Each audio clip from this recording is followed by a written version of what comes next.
Boom, boom, boom, and we are live. Good evening, everybody, and welcome to Jarvis's Corner. With me tonight, I have Mark Langridge as my co-host, but Stu Woolley will be joining us soon because he's been occupied with some work and a meeting. But tonight we're going to talk about Man United.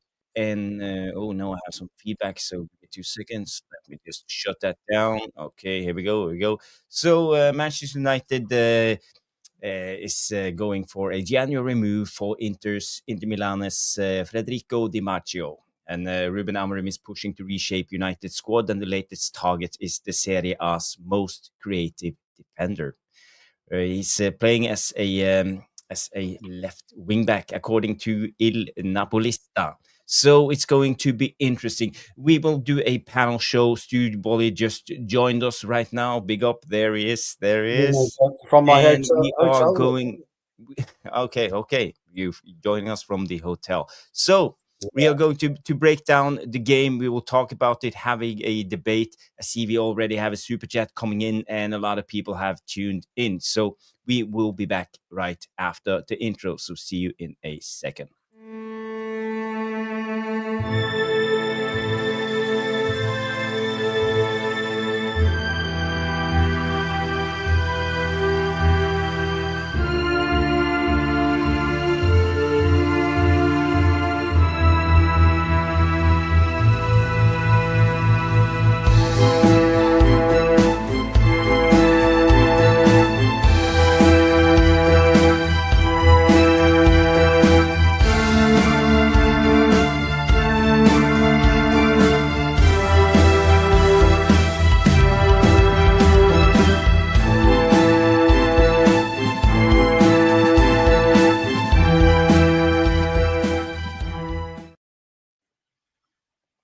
Good evening, all, and welcome to Jarvis's Corner. It's Monday night, usually 9 p.m., but now we are 9:45 p.m. But you know, that's life. Sometimes we are on time, but just sometimes.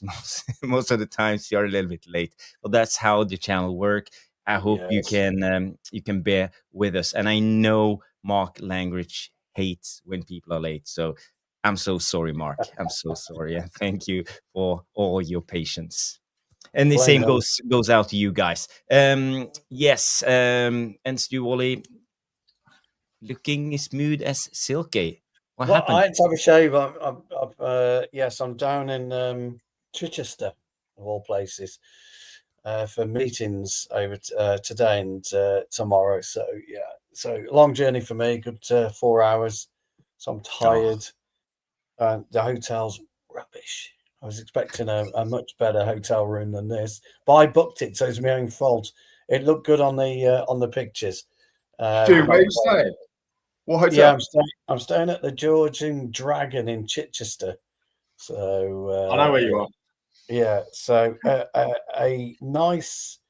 It's a lovely area, Chichester. Really, really nice. Really pretty. Until I rolled into town. And then it obviously lowered the standards somewhat. But it's a lovely pub. The pub's quite quaint. So the kind of rooms, not rustic. I wanted a rustic room. I wanted big beams across the roof. Has it not got them? No, it's that's fucking beams. So I'm livid. But anyway, great to be here. Sorry I'm late. It's my fault. We're a little bit late, so apologies. And I did iron my t-shirt, but it looks a bit scruffy, so I'm doing the best I can, gents. Doing the best I can. Looking good, Stu, as always. Looking sharp. And so, Mark, how you been? I'm good. Weekend wasn't entirely ruined thanks to the result Saturday night.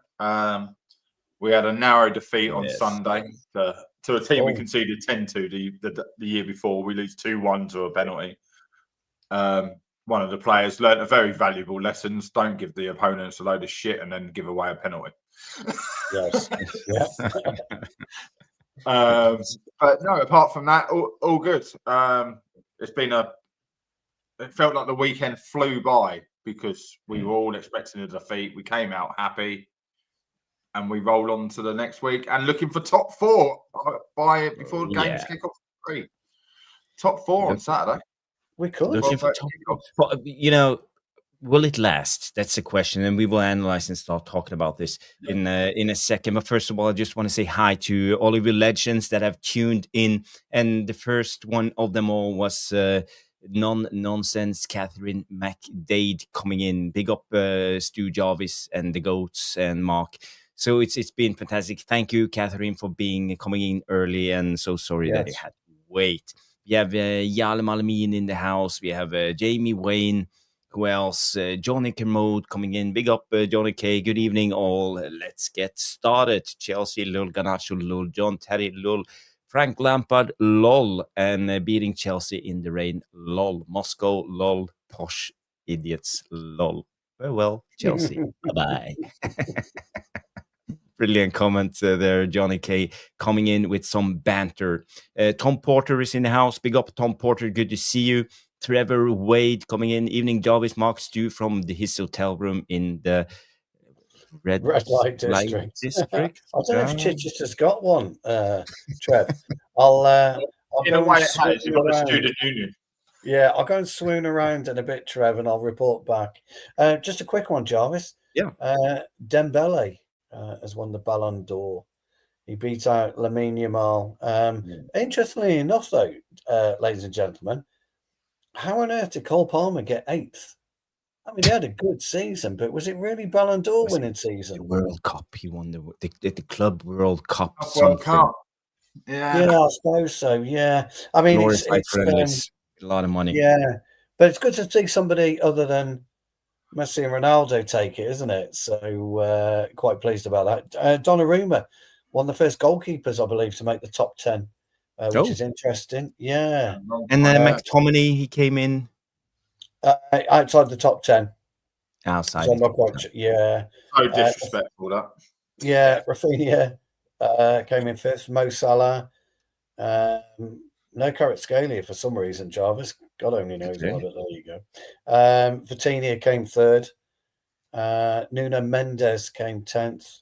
Then Mbappe 7th. And what a goal scoring season he had when it took him like 10 games to get going. 10 games to get going, yeah, and he did quite well. But interesting, I'm good to see Dembele, because Dembele had a massive he did on the second half of PSG season, didn't he? So I was pleased to see. That's Ballon d'Or winning when he only played well for half the season? Probably not really, but what is Ballon d'Or? Half a year. Yeah, what is? I've never really known, to be honest, Mark, what Ballon d'Or winning is really, because Ronaldo and Messi won it for between them for about 12 years, didn't they? So nobody really knows what's Ballon d'Or winning anymore. Nah. I have to say I don't care about the Ballon d'Or. For me, it's just a glorified vanity contest. Yeah, and what's the criteria anyway? You know, the guy who's been on the headline the most, or the guy that everyone admires? Are we going by stats? Are we going by skills? Are we going by top? You know, the year Benzema didn't win it, you know, that was it for me. You know, I stopped following it. It's just anyway. We're in trouble. I'm Titanium. We're in trouble. He just said he sent a super chat. Thank you, I am Titanium. Big up, guys. I can't give you the glasses tonight, I am Titanium, but Jarvis can play the jingle, and he can I will just play the toot. I know I am Titanium. He has sensitive ears. You know, his family's around. I don't want to spoil his evening, but thank you for the super chat. I am Titanium. Big up, guys. And here comes the toot. Yeah, the thing is, Jarvis, he'd have to have sensitive ears to hear that, wouldn't he? I mean, talk about going from the sublime to the ridiculous. You know, too loud for the jingle. Someone get him to a joke shop or something to get a new one. and no sound off the God, if I blow it away from the microphone, maybe. Yeah, I'm giving another one. No, even worse. I think nothing. I'm not even sure a dog could hear that, Mark. Jarvis, my old mate. So I'm Titanium. We apologise. We'll get him sorted, and we'll get that. We'll get that organised for you. I'm not done saying hello to everybody. MUFC 14, big up evening, all big up MUFC 14. I hope you're well. And I am Titanium. Obviously, is in the house. We have Sean here. United versus everybody. Go check out this channel. Yes. It has to be Dembele for sure. Carvajal was robbed. He was. Yeah, He was. And DJ Superfly is in the house. Big up DJ. DJ Superfly guy. What was that? I'm trying to be cool. Well, Wasn't that cool?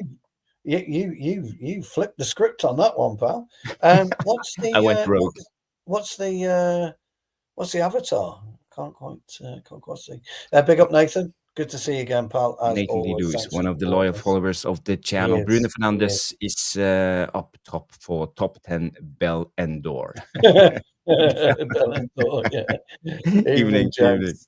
Very good. That was a good one. And we have Wolves is in the house as one well. of our moderators in the house. Big up, Wolves. Good evening. Good evening. Good evening. They've all Good evening. changed their avatars. A lot of them have changed avatars, haven't they?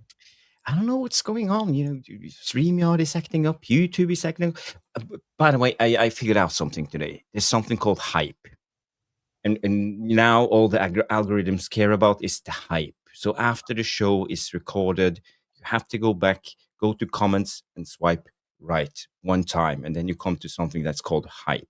Then you can give us hype points.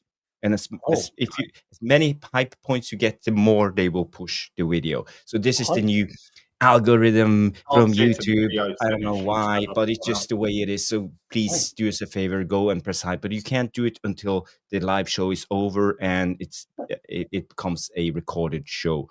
And then you can give us some hype points. I don't know. This is YouTube. I'm sorry, guys. I'm so sorry. We have Mr. Potus 5000. How is Palmer number 8? Big up, fellas. Big up, Mr. Potus. And Tyrone Williams. Hello, Jarvis, Stu, Mark, and Jet. Big up, Tyrone. Good to see you. I'm glad you tuned in. So now all the legends are in the house, and we are ready to start the show. So yes, everybody, we have had the weekend. We saw Man United win against 10-man Chelsea. We struggled when we went 10 against 10, but, we won it at last. So, who are we to complain? Every game lives its own life, and this was one of those. But first of all, Mark, you saw the game. How do you feel about the squeaky bum time in the last 30 minutes? Crosses coming in, panic in the box, taking off Maguire, shouldn't we control that game even though when we were 2-0 up, even though we were 10 against 10? Absolutely. I didn't, I can't remember a game where I have understood his substitutions, but I said to you before we came live, like in the press conference, he made a point of saying, we know Chelsea have put a lot of crosses into the box. And straight away, when he picked the starting lineup, you went, that's what he meant. He's going to have Maguire. He's going to have, 2 headers of the ball with the let as well. So if the crosses come, that's fine. But then when you're trying to see out this 2-goal lead and the pressure's coming, he takes Maguire off. And I was like, if I was going to take anyone off, I would have taken the let off out of the 2. I wouldn't have wanted to take either of the 2 off, but it would have been the let because Maguire, he's the closest thing that Manchester United have to a shoe. If ball comes in the box, all he wants to do is head it clear. He doesn't want to get involved in the play. He doesn't want to do anything out on. I will head it 50 yards back up the other end of the pitch and you can put it back in again. So, yes, we should have seen it out. But we're not the only team in the Premier League that can't see out a game, as in take it to the corner flag, boot it into Rose said, get the ball boys to make all the balls fall off the cones, so you got to go and get them, that sort of thing. Like, we have no art of the game, should we say, the dark arts, the mind games. We can't play them. And when we do try, we look quite stupid doing it. But I think we're getting better. I do think we're getting better at maybe at least attempting to do it. But yeah, I knew Reece James was going to put the ball in the box. The one thing, the goal day score, there's nothing wrong with the goal day score because it is that good across. Like, it does miss out all those players and land plumb on his head, and it's a good headed goal. I think the keeper could have probably dived for it. I think the keeper shouldn't have been on his line. he's still making those mistakes where obviously training with Onana, who was pinned to his line, was rubbed off on Bayern did. Or we need to get rid of a 66-year-old goalkeeping coach who doesn't understand that. They should be more proactive. But that was all they showed, wasn't it? I think what they had, that was their first shot on target, was the headed goal. Yeah, it was, yeah. For the whole game. So they didn't even try shots from distance. But it's not good to go down 10v10 because when you reduce the amount of players on the pitch, it's about athleticism. It's about who can get that into those bigger spaces and control those bigger spaces. And we're lacking it again.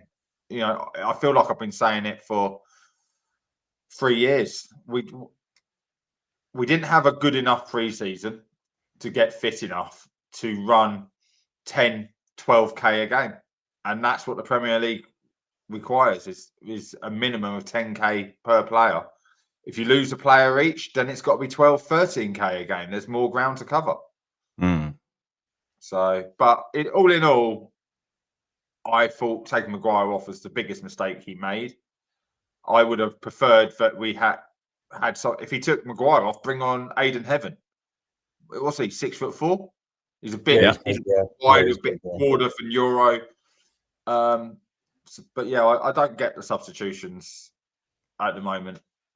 It still feels like we're in pre-season and putting minutes in people's legs. But you know, we are back to something that we have been talking about many of times. It's and we discussed this, you and I, on Saturday night after the game. It's in-game management and experience when it comes to the Premier League. I put out some numbers: 29, 30, 46, and 40. I don't know if it tells you anything, Mark, those numbers.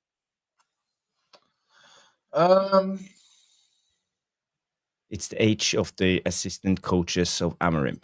Yeah, it's a hard one. And there's no I know top he's really 5 good. European League experience when it comes to those numbers. But every coach needs to get experience somewhere. And qualifications aren't always the be-all and end-all. And I say that being if you're in England, you might as well just stay a level 1 coach unless you want to pay about £10,000 to get to a UEFA license. Yeah, I can go to Germany and get to my UEFA A license in paying £450. You know, it's those coaching badges are just money grabbers for FAs. So if Amarim believes in it, a 29-year-old, then he must have some pretty special ideas or a family member. It's one extreme or the other, isn't it? There's no, he's an ex-player that was amazing on the pitch and hung his boots up through injury. Sorry, I didn't laugh at you. I was laughing at the comment. Oh, I've seen it. Oh dear, where's that all come from? That ain't happening in Chai, I'm telling you now. He's surrounded by bloody students. Yeah, you are. Yeah, absolutely. Yeah, but as they're saying, them coaches are barely out of nappies, especially when it comes to, you're a coach, Mark, but you're still a young guy when it comes to coaching. I think, yeah, I am. But I think they are close enough in age as a coaching team to be on the same wavelength. That's why the goalkeeping coach is just fucking weird. Like to have a 60. It's like we're all coaching. We're 99 or 100. Something. Yeah, it's like your dad or your granddad tagging along to keep it in the family. Like I'll do the goalkeeper then on a Sunday morning, warm him up. And some of the drills I've seen him do, I've never seen performed. I think the viral clip of the one he did to Onana where he's just throwing the ball against him. Like very Italian kind of like random drills. But they should have some new age ideas. And is that where we're at? You've got to remember, this guy was touted with this team to come in and take over from Pep if Pep went. That's the real reason we've gone for him. He's number 1 on the list to replace Pep. And that's what they knew. Barada knew this. Told Wilcox. Wilcox went, you better bloody get him then. because they know what work they put into looking for these managers. But I do believe, I mentioned this while we were waiting for Stu to, get out the red light district and into his handcuffs on the bed by the looks of things right now. Don't know what we're talking about. Zero handcuffs here, gentlemen. Zero handcuffs here. Everyone keeps going, change the formation. It's not the formation. It's, but change the formation. Would you change, or I can say it to Stu now, Stu, would you change what you were doing if you know they're not doing what you've asked to something that you've seen they can't do under another manager? It's a hard decision to make as a coach. You're going, but you're not doing what I asked you. So how the fuck am I going to trust you to do a formation I don't even like to do what I asked you in that? and that's the be all and end all. We know these guys don't listen. There's a big trust element, I think, between coaches and players. Absolutely. I've seen it for a long, long time. You know me, Mark, Devilish Tacticos Jarvis. I'm not one for formations either. I've said it before and I'll say it again. I'm boring. The pitch is the same size. That's it. The end. Nothing's changed in terms of pitches. 11v11, 2 goalkeepers, 10 outfield players. You need the players, and Mark, you know this when coaching, you need the players to understand what's happening in front of their eyes all the time. They've got to be constantly looking and looking and looking. So, gentlemen, I was hooked. The mighty Tipton Town skipper was hooked on Saturday because I was betwixt in between and caught. I had to play right back Saturday because we had a right back issue. So, who did they call? They call the Ghostbusters, and Big Stu pops over to right back, no problem.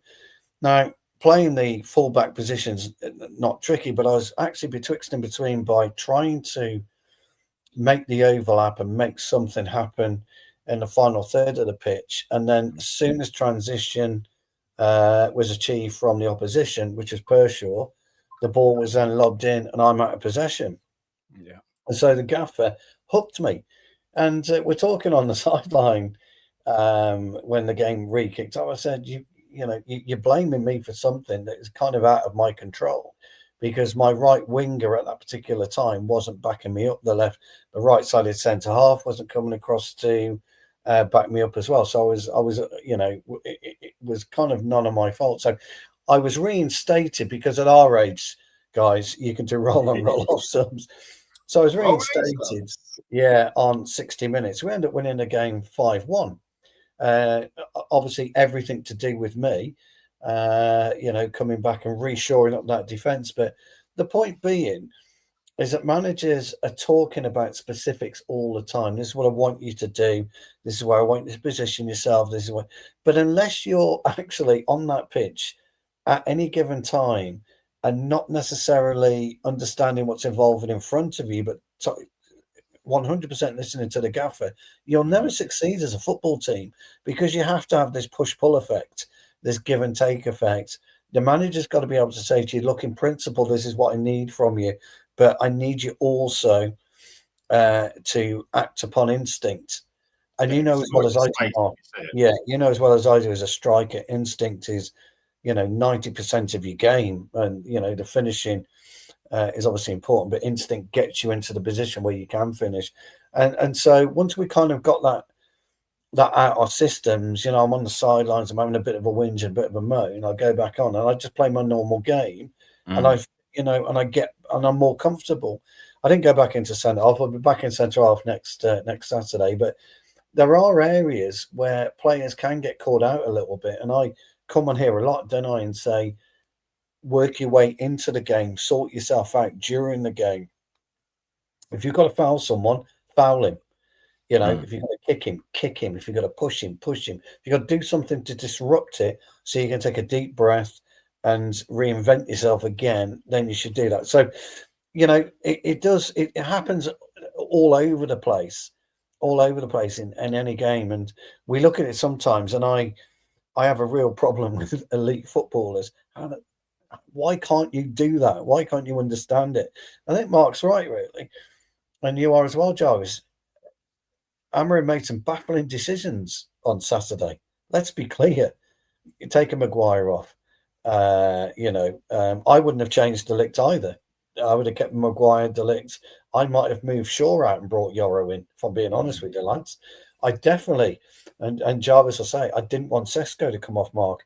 I'd have had Ahmad off all day long. Yeah, I agree. He was crap. Yeah.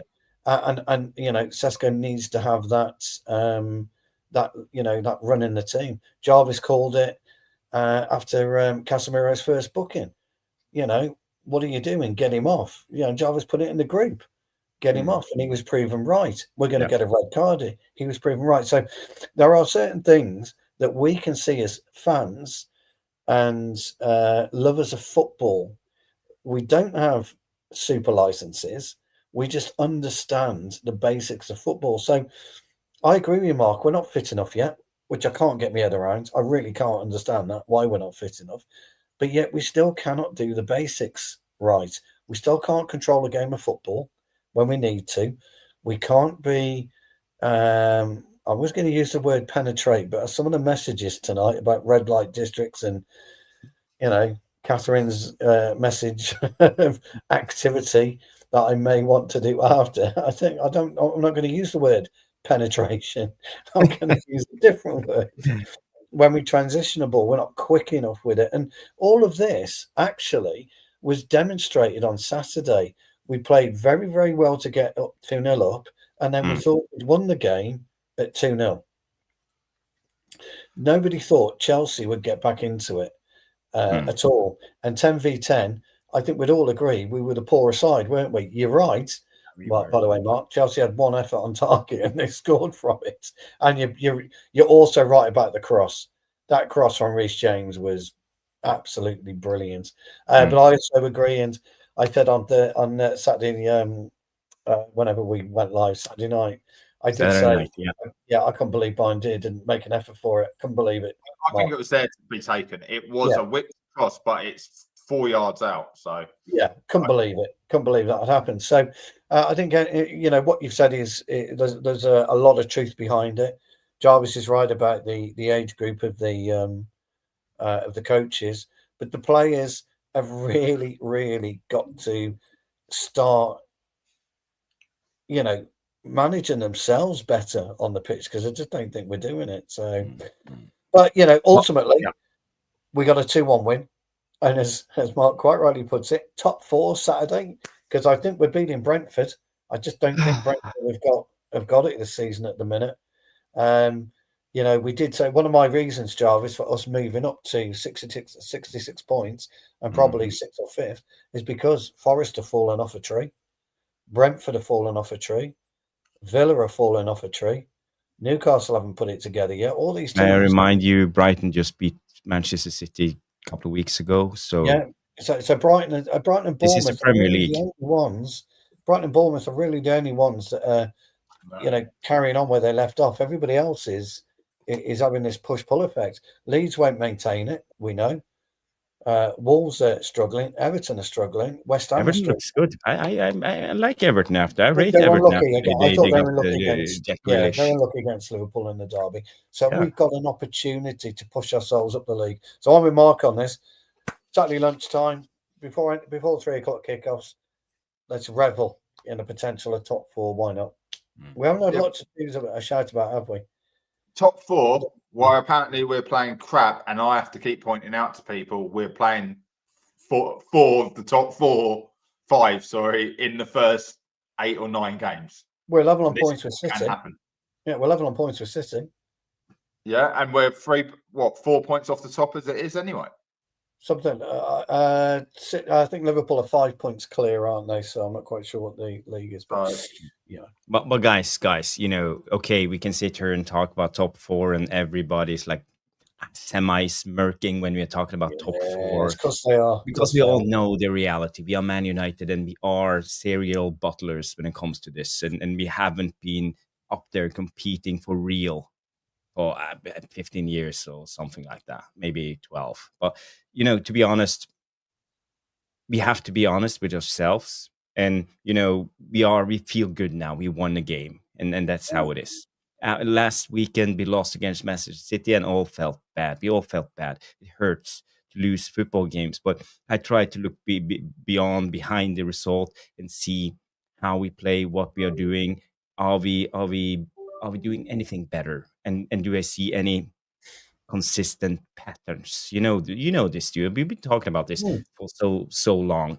And when it comes to the game, let me bring up the tactical board. I know you all love the tactical board, so let's just share it, and I will try to make sense as best as I can. So Mark and I talked about this in the green room before the show, and Casemiro, in a way, even when we were 11 against 11, operated as a single pivot, and Bruno were playing as I would call him a number 10. So we almost played with 3 10s in that way. And Dorgu was pushing high, Mazraoui weren't.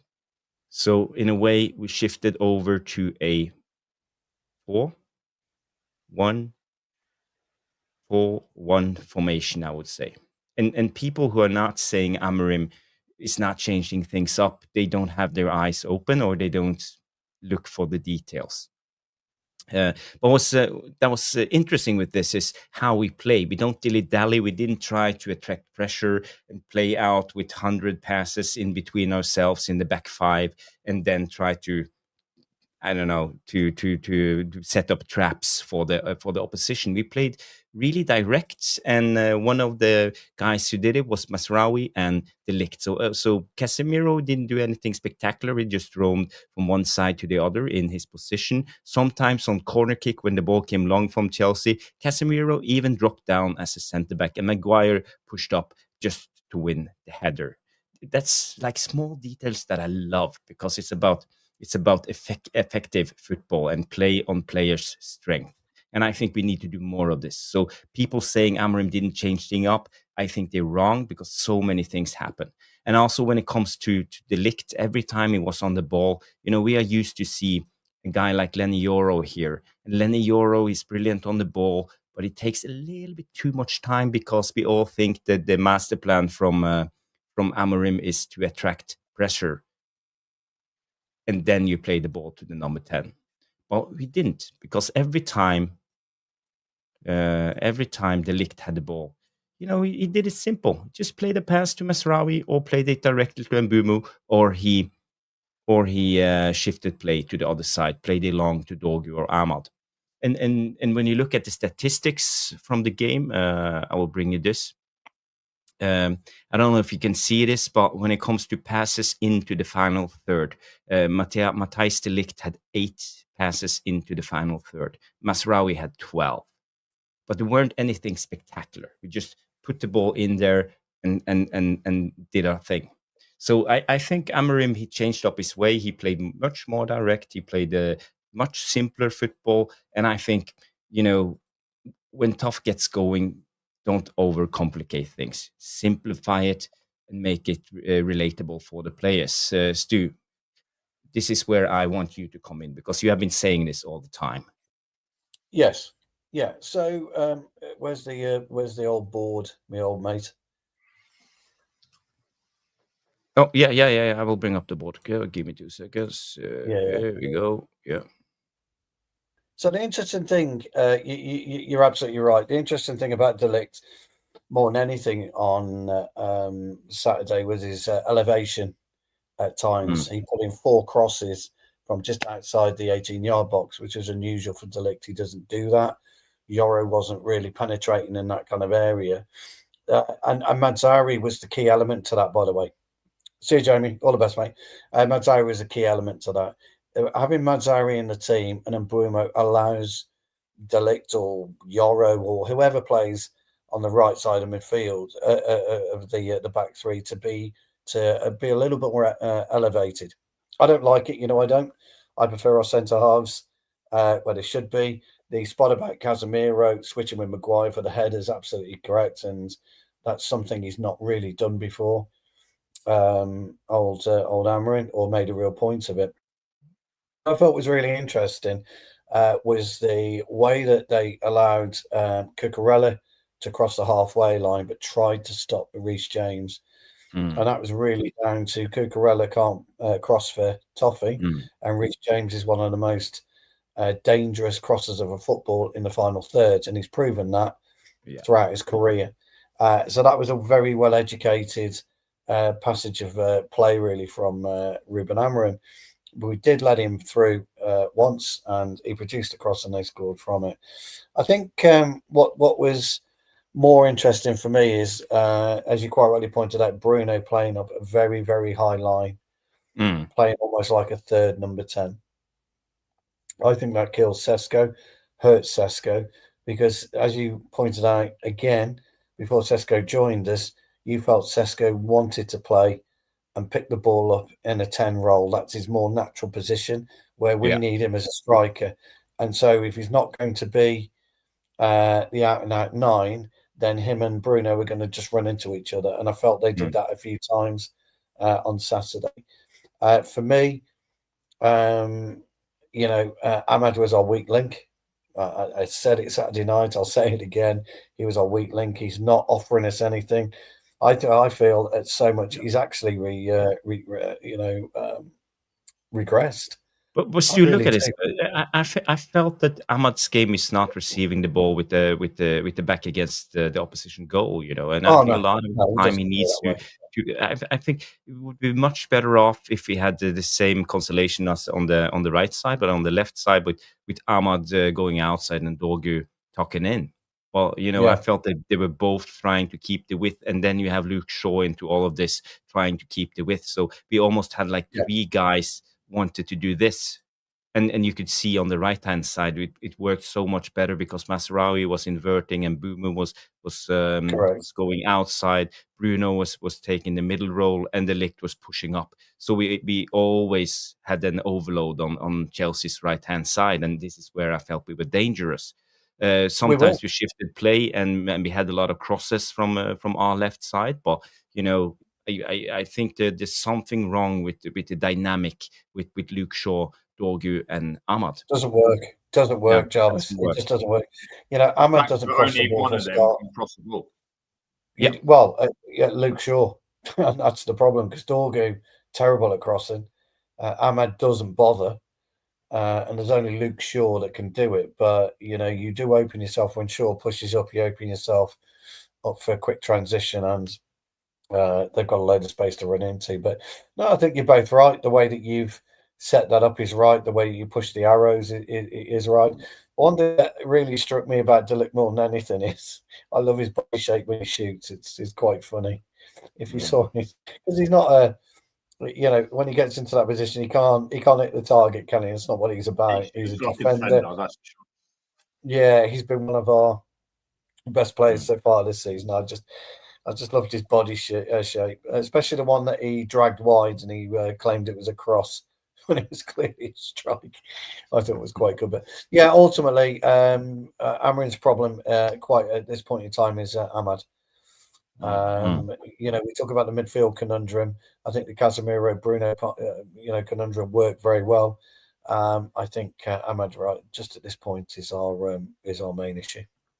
I think Trevor Wade makes a good comment here, and Mbeumo and Mazraoui are more intelligent, and they are how they work together as a unit. And I think it was difficult for Cucurella and to defend, and they dragged Fofana a lot of the times wide. Caicedo had to cover up, and so they were tied up on that side. A lot of great movement, and I think we need to build on this. I think our right hand side can be better, and it's not with Ahmad in the right wing back role. I think Mazraoui has cemented himself as our best right wing back at the moment. But I'm quite curious to see this Man United team when we get Lisandro Martinez back in the left wing back wide centre back role, because then I think we need, let's say we have Cunha and Martinez, and I think our left hand side will be fantastic. Yeah, And because he we was doing will also everything see a better Dorgu in all of this because he have better players around him, as we did in the friendlies. Yeah, one thing you did mention, Jarvis, you're absolutely right about Mazraoui, Bruno, and Bumo. Really a problem for Fofana. I mean, he really frightened, and Bumo frightened the life out of Fofana all game. But he made the space, and Bumo did, for Sesko to cut in. And he positioned himself on 2 or 3 occasions, on both goals, really. Sesko could count himself unlucky. The ball didn't drop on his head because he would have scored both of those. But the cross, on both occasions, the ball in. Yeah. But I'd love to see Sesko just penetrate the 6-yard box a bit more. But as you said, Stu, when you looked at the goals, Sesko was on the receiving end on both of them. But he was a gentleman and giving it to Bruno and well, I've got to be honest. Scoring, it could have scored them both. Bruno's goal's offside because of Sesko, and I don't know how it was given. Sesko's impeding the defender, so therefore he's interfering with play, and that is offside. I know people say, "Oh, he didn't touch it. He's within 2 yards of the ball." Because there's all the only difference is between the defender and that is interfering with play. The ball comes over his head. The defender is holding him. Doesn't matter where Bruno is, that he is the other player is offside, and that's interference. They don't look at him. When they do this, they don't put thingies there. He is offside. You can see it clear as day because he's further ahead from the defender, and that's interfering. But it's about time VAR went in our favour. That is offside. Yeah, we talked about this, Stu and I, on Saturday, and I think that's why it took them a couple of minutes just to decide, because you could see right away the defender's right foot is keeping Bruno onside. But you draw up from that right foot, and you get to his knee before his right foot. So Sesko is where he's leaning. I hate this whole thing. It should be clear daylight. Because if I'm leaning forward and he's leaning away, it's always going to be I'm going to be offside. But do you see what I mean? He is offside, but when they do it on this automated, he's dropped out of the conversation almost, and it's like, bloody hell, we got away with one with VAR. Normally, we're absolutely hung out to dry by VAR, but I'll take it all day long. But at least he's in the box. But it was a superb run by Bruno. And that is now his job. As we were talking about, that is the job of the floating at 8 to make late runs into the box. It's the Frank Lampard position. I agree with you when it comes to this, and we talked about this too. Let's have a look at the goal, because we can just analyze it one more time. And Mazraoui is on the receiving end, and the cross comes. Cucurella is pushing. You see the ball goes over, and we have Dorgu on the receiving end heading it back. But if you look at Sesko in this instance, he's pushing. Is it Chalobah backwards? And he's clearly interfering Chalobah in the way he defends. So in a way, I agree with you, Mark, and I believe maybe it should have been an offside. But I'm super happy that they didn't. Yeah, it's about time we got one on our side for once. Yeah, so let's see the header from Dorgu goes back, and you can, if you just look when the header goes, look at Chalobah and Sesko here. He backs into him.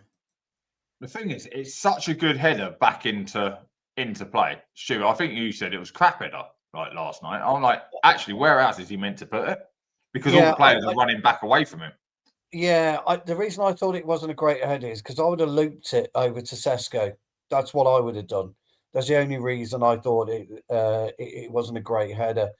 Only because I want Sesko to score, Mark, desperately. Well, how did that pan out for us when Bruno decided to ignore Ahmad for having a tap in and try and a wonder pass to Sesko? Yeah, we've got to stop doing that. Give it to the person who's most likely to score. But what I would have liked to have seen is a bit more of a looping header, and I just because Jarvis is right about Chalobah. Chalobah's all over Sesko, but Sesko's got that. And you as a striker, you like that, don't you? If a defender's behind you, you're in front of him, you control the defender. The defender's always got to be to the side of you, because that's where he stops your movement. Chalobah, in theory, he should have stopped him from getting away from him and kept the defender goal side to keep himself onside. So he should have grabbed his arm, hooked his arm and turned the player so he can't run out. So that's what I mean. Really lucky. Yeah, so as the play unfolded, that's why I'd have liked to see more of a looping header. But as it turned out, Bruno scored. So, either way, we've done it. But we need more of this. This is what our 10s need to do. This is Bruno and Cunha, I think, coming. When we put the ball in, the late runs in, and then Bruno comes in at the penalty spot even later. That's the idea of Amarim's tactics from what I've seen from his other games. That is, you penetrate that. And if he's going to play someone like Sesko, doing flick-ons and chesting it down and turning it around the corner, then we need runners on both sides. Because if you put runners on both sides, all the defence drops. Well, Mark, talking about the offside on Sesko, if you look at it closely, you see the header comes, it goes over to Bruno. That's okay, but I think actually Chalobah isn't interfered by Sesko. The only thing maybe Sesko is doing wrong is he's hindering him a little bit to try to set us offside because he moves out and there's not much contact between Chalobah and Sesko. If his hands are touching the player, he's defending the player. If his hands he glides through. He's not trying. I don't think he's interfered that much, No, I agree. But if it was ruled off and you said he was interfering, you wouldn't disagree, would you? No, I wouldn't. But I think they made the right call actually when I look at it now. Because how he's not stopping Chalobah and trying to set Bruno offside. There's no contact actually. But they decide an offside from a still picture, and that still picture, that all of that goes out the window. Do you see what I mean? So they have to rule out no interference before. I mean, the interesting thing there, Mark, is if you look at Chalobah, he's trying to come out, isn't he, and play the offside. That's what he's trying to do. It's so dangerous on the 6-yard box to be ridiculous. Able to do that. There's no one else around you. That is the epitome of last man defending. Yeah, I was just dumb. I mean, the ref is offside. It's like, mate, you've seen the right back. He's keeping them well on. That kind of thing. When I'm at Arsenal, very, very strange from Chalobah. Very strange decision, but they do that though, don't they? Players take a risk. Well, it's normally one defender, isn't it, Stu? That. The defender calling the line is the last one to step up because everyone should be in front of his arms out like that. With me, meaning being in front of me, and then I step. Absolutely. Now, if you go back, Jarvis, to Dorgu's header. Yep. Let's go back to the part where the ball's on his head. And there's your problem. You've got... is it Tosin already walking out, Mark? Can you see Tosin's already on his way out? You've got a brilliant line. So Tosin's expecting Chalobah to go with him. And when it actually unfolds, you played on now. And that's why I think he's interfering, because I think that's what delays him coming out is, do I leave my man? In his head, do I stay on him or do I get up? If you're going to stay on him. Decision. Yeah, and that's I don't think it's clear and obvious. I think it's very dodgy. I don't see Sesko doing anything wrong. He's just standing there. No, it's not. I think about what I'm saying is Sesko's not doing anything wrong, but he's made the defender think. He thinks, do I step? Do I stay? And he's thought step, but that thinking second is enough to play Bruno onside. Yeah, exactly. So where Chalobah is now, Chalobah should be slightly to his right. So that Sesko's, and by doing that and staying behind him, coming out, like I think you're right, Mark, Sesko's made up his mind. Bruno can see straight away what's happening. Because you're expecting that to go to Sesko. So he's thinking, do I mark him? I am, yeah. That's what I wanted. That's exactly what Bruno coming. And that's what I'm saying. That's for me, as a coach, on attacking play, that's brilliant attacking play. You've made the defender slow him down, delay his thinking. We've got a goal out of it. From defensive thing is you should have got out. You shouldn't have touched the player. Your first thought is get that line up to the penalty spot if that's what we're doing. If I understand the game correctly, and I have to say I don't think it's an offside. I don't think Sesko interferes with the play. I think Chalobah clearly has an option to move out if he wants to, but he's not reactive enough. If you look at the rest of Chelsea's back five, so I think it's, as someone said in the chat, it's just bad defending, and I would be very surprised if the referees, I think Sam Allardyce said it took best. his back. Sam Allardyce said it best. Tell me a footballer that's not interfering with play the second he steps foot on the pitch. Correct. Yeah. Absolutely. That's the thing. So therefore, everyone is interfering with play. So that's where interpretation comes into it. Yeah. So I think they made the right call. They made the right call. So yeah. But it was an interesting one. Knowing us and the Premier League referees, most likely this goes against us. If they have a reason, they will use it and disallow the goal. But at least they gave it to us. So I'm quite happy. But guys, the topic of the show was Dimarco, the Italian wingback from Inter, and there were some reports coming out today with this one. And Rúben Amorim has made Inter Milan's Federico Dimarco his primary target for Manchester United in January transfer window, and is eager to bring him in. And Il Napolista is the source. It's a Napolitano, what do you call it? Newspaper from Napoli. Let me just the Napoli rag, the local rag of Naples. Yes. Well, Napoli is a beautiful town. Yes. Beautiful city. But you have seen him. You've seen him play for Inter. We all seen him play for Italy. He's very effective. He has a lot of assists. I don't know how many assists he had last season. I think we are talking about maybe 15. So let's look at his stats. Okay, this season I only have 1 goal and 1 assist in 4 games. So it's hard to get anything from this. But look at his goals, non-penalty goals, a lot of greens, and touches and progressive passes received. Not particularly involved in the defensive thing, but it's just 5 games. I need to find the last 365 days. It's funny because they describe him as a deep lying wing playmaker. That's what they sort of describe him as a left back that is like a deep lying playmaker. Yeah. Well, last time I checked, that's the role of the wing back. Play through the midfield. Do you see what I mean? Pick that pass out, and then you can make your final run at either the back post if you've switched to play or whatever. But he's very lucky because I think Bastoni plays on that side as well for him. So it gives him a lot of opportunity to go forward because you've got a world-class centre-back behind you.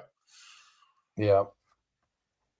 But I want to compare him with none other than Patrick Dorgu, because he's our current left wing back. So let's just have a look and see how his heat map holds on, and let's just say my first time checking this stats. So we have to go back in last season, and we do the same with Dorgu. Oh, continue stay in browser. Okay, so the Premier League 24-25. So I don't know, guys. Identical. This is if anything, Dorgu's is better there. Almost. Yeah. Actually agree. And let's look at his stats. So 4 goals, assists, expected goals 3.34, 0.43. So he contributes more when it comes to offensive play. Assists, he had 7 assists last season in Serie A. Dorgu had 0. Well, it's harsh to judge young Dorgu on numbers yet. Interceptions, well, by the looks of it, it looks like Dorgu is a little bit better defensively, and Dimarco is better offensively. But he looks like he tucks the line a little bit more than Dorgu. You're looking at the stats. Yeah. So I don't know, guys. What do you reckon? Do you think it could be a possible option for us bringing in the new left wing back? I think it's a hard one because people talk about leagues, don't they? And we say that Scott McTominay and Rasmus have gone to an easier league. So if you flip that coin and say, okay, if that's an easier league they're playing in, this wing back ain't as good. But Dorgu also came from that league, and he's doing a job. Yeah, so it's hard sometimes to compare to the Italian league, because it's funny how when a player goes there, it's a crap league, but when you buy a player from that league, he's a top player. So I don't think you get the marching band out for him, are you? It'd be a pass for me. I've never been interested in him. Can you change the comparison to Spinazzola for Napoli? Plays left wing back for Napoli. I would imagine there's quite a Spinazzola. Superb. He's not for me. Superb too. He snapped his Achilles, and that has changed his game, because he's lost a lot of pace. Oh, he did snap his Achilles, didn't I? Forgot about that. He snapped his Achilles, and therefore that slowed him down. And I would have taken him in a heartbeat at Manchester United. A lot of people would have. I'm not having a Dimarco. He's not for me at all. I will say his contract's up in June 27. Surprise! He's been linked with Manchester United in his 2-year window of negotiating a new contract. So Spinazzola, here you have Spinazzola, and it's very similar to Dorgu. It's nigh on identical to Dorgu's. Yeah. So that's who I would take if I wanted to buy a left wing back, and you'd struggle to get him out of Napoli. You're not going to someone who is playing in a disciplined Conte role. That's the kind of player you want. You want to almost buy from a wing back. I've said Frimpong from day one was my choice.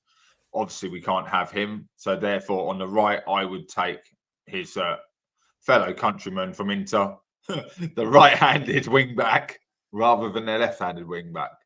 And but there's no doubt about But Mark, sorry for interrupting you, but there's no doubt about that Dorgu at the moment is one of our weak links. He had a couple of assists on the headers, but when he's on the ball, he looks a little bit helpless because he can't take on his man, he can't dribble, he can barely cross. There's an easy out for that, Jarvis, though, pal. But he's young. He's young. Yeah, you go and break your rules for 2 seasons. You go to Fulham. You bring in Robertson for left back, and you stick Dorgu out to where he did play for Lecce out on the right wing back. I think people seem to forget we bought a right wing back. Yeah, we didn't buy a left wing back. He was playing right inverted. So now he's got to get used to receiving the ball on the opposite side. And actually, he had a lot of assists from the right, with him swinging cross and things like that. So and he is young. How old is he? 22, isn't he? 23, something like that. 22. I was going to say 21. 2021. He's very young, yeah. And he's got a lot to learn. And same with Ahmad. I know we slate Ahmad, and Ahmad is a utility player, and it's the worst kind of player to be. A utility player who's someone with so much skill you don't know where to play him. Yeah. And they're constantly fitting in a round hole. Well, I think, and I've said it before, Mazraoui is our best right wing back, so Dorgu will stay on the left. He will. It is current. If we drop Mazraoui to right-sided centre back, Dorgu on the right, and I'd play Diego Leon on the left. But if we're being linked with another left wing back, we bought a 19-year-old for no reason. What about Mazraoui? Mazraoui just needs to play. He's too smart. Good play. But we do have a right wing back, and I think that's Dorgu's problem. He won't get a sniff at right wing back as long as we have Mazraoui available. So he just needs to settle in more. His final ball. How many footballers in the world do you just go? He does everything right apart from his final ball. Yeah, it's balance. That left-hand side, because Bruno messes it up by stepping into other people's channels, it doesn't work. We do long switches to the left. Dorgu gets on the ball, and actually it works. But when we build up through the centre, it doesn't, because someone's always approaching on that pass, that angle. Someone's in the way. Yeah. And they don't need to be. It's a want to be. It's a want. I want that ball in that channel. Not we can go a little bit further. you talk about the diamond a lot, and that's the centre back into the 10 who bounces it either to the wing back or the midfielder. We can never bounce to the midfielder because 9 times out of 10 he's either too deep because the one outside of him is pushed up. In what we are referring to as the floating 8 position. So it's getting there. It's getting there, and this just shows we're not getting as much done on the training pitch as we would hope. Well, we should be. We should be though, shouldn't we? You know, we're not playing again this week. But I for me, like I say, I'll bring in Robertson any day of the week anyway. Twice on Sundays, it'd be brilliant for us. And if you have Robertson on the left and Mazraoui on the right, I agree with Mark. Give Dorgu some game time. Rest Mazraoui here and there, but get Dorgu really up to speed. I know it goes against protocol in terms of age, but you got to look. Liverpool signed Kirkus and they got Andy Robertson. Now Robertson himself was struggling, admittedly, but he's still a mighty fine left wing back. But they brought in Kirkus. Liverpool, weren't dicking about. Decided to not move Robertson on. They're keeping him there, and he'll get his fair share of games. But they're brought in Kirkus, and we need to do something very, very similar. Mm-hmm. Yeah, it's a hard one because of their age. When your age profile in your squad, which is what we are. It's very common for you forget the golden rule. The youngsters are only as good as the old heads around them. Yeah. Well, look at our old heads and tell me who of them are putting these players under their wing. The only one I've ever heard spoken about, does anyone know who that is? There's always one player constantly spoken about taking players under their wing, and that's Casemiro. Casemiro, I heard that. Yeah, always Casemiro, and he just looks like that family. He looks like a dad. He look like, I'm not talking about his body before anyone starts going on about that because he's absolutely ripped. But he does. He looks like a fatherly figure on the pitch, and he'll take you under the wing and he'll headbutt the bloke who's just kicked you. He looks like that kind of player. And I love that. Casemiro was a favourite of mine before we ever signed him, but he just looks like a player you want to play with. Fine player. But guys, speaking on left wing back, we have a super chat, £2 coming in from Grace Sheridan. Thank you, Grace. Always coming in with the super chats. Great supporter of the channel. I will try to blow the toot. Again, sorry, Grace, for that embarrassment. If I was at home, you'd have got the glasses. And you'd have had the glasses today, Grace. Hang on, Jarvis, you blow it. I'll do the noise. I can give you my reading glasses. No. Blow the toot.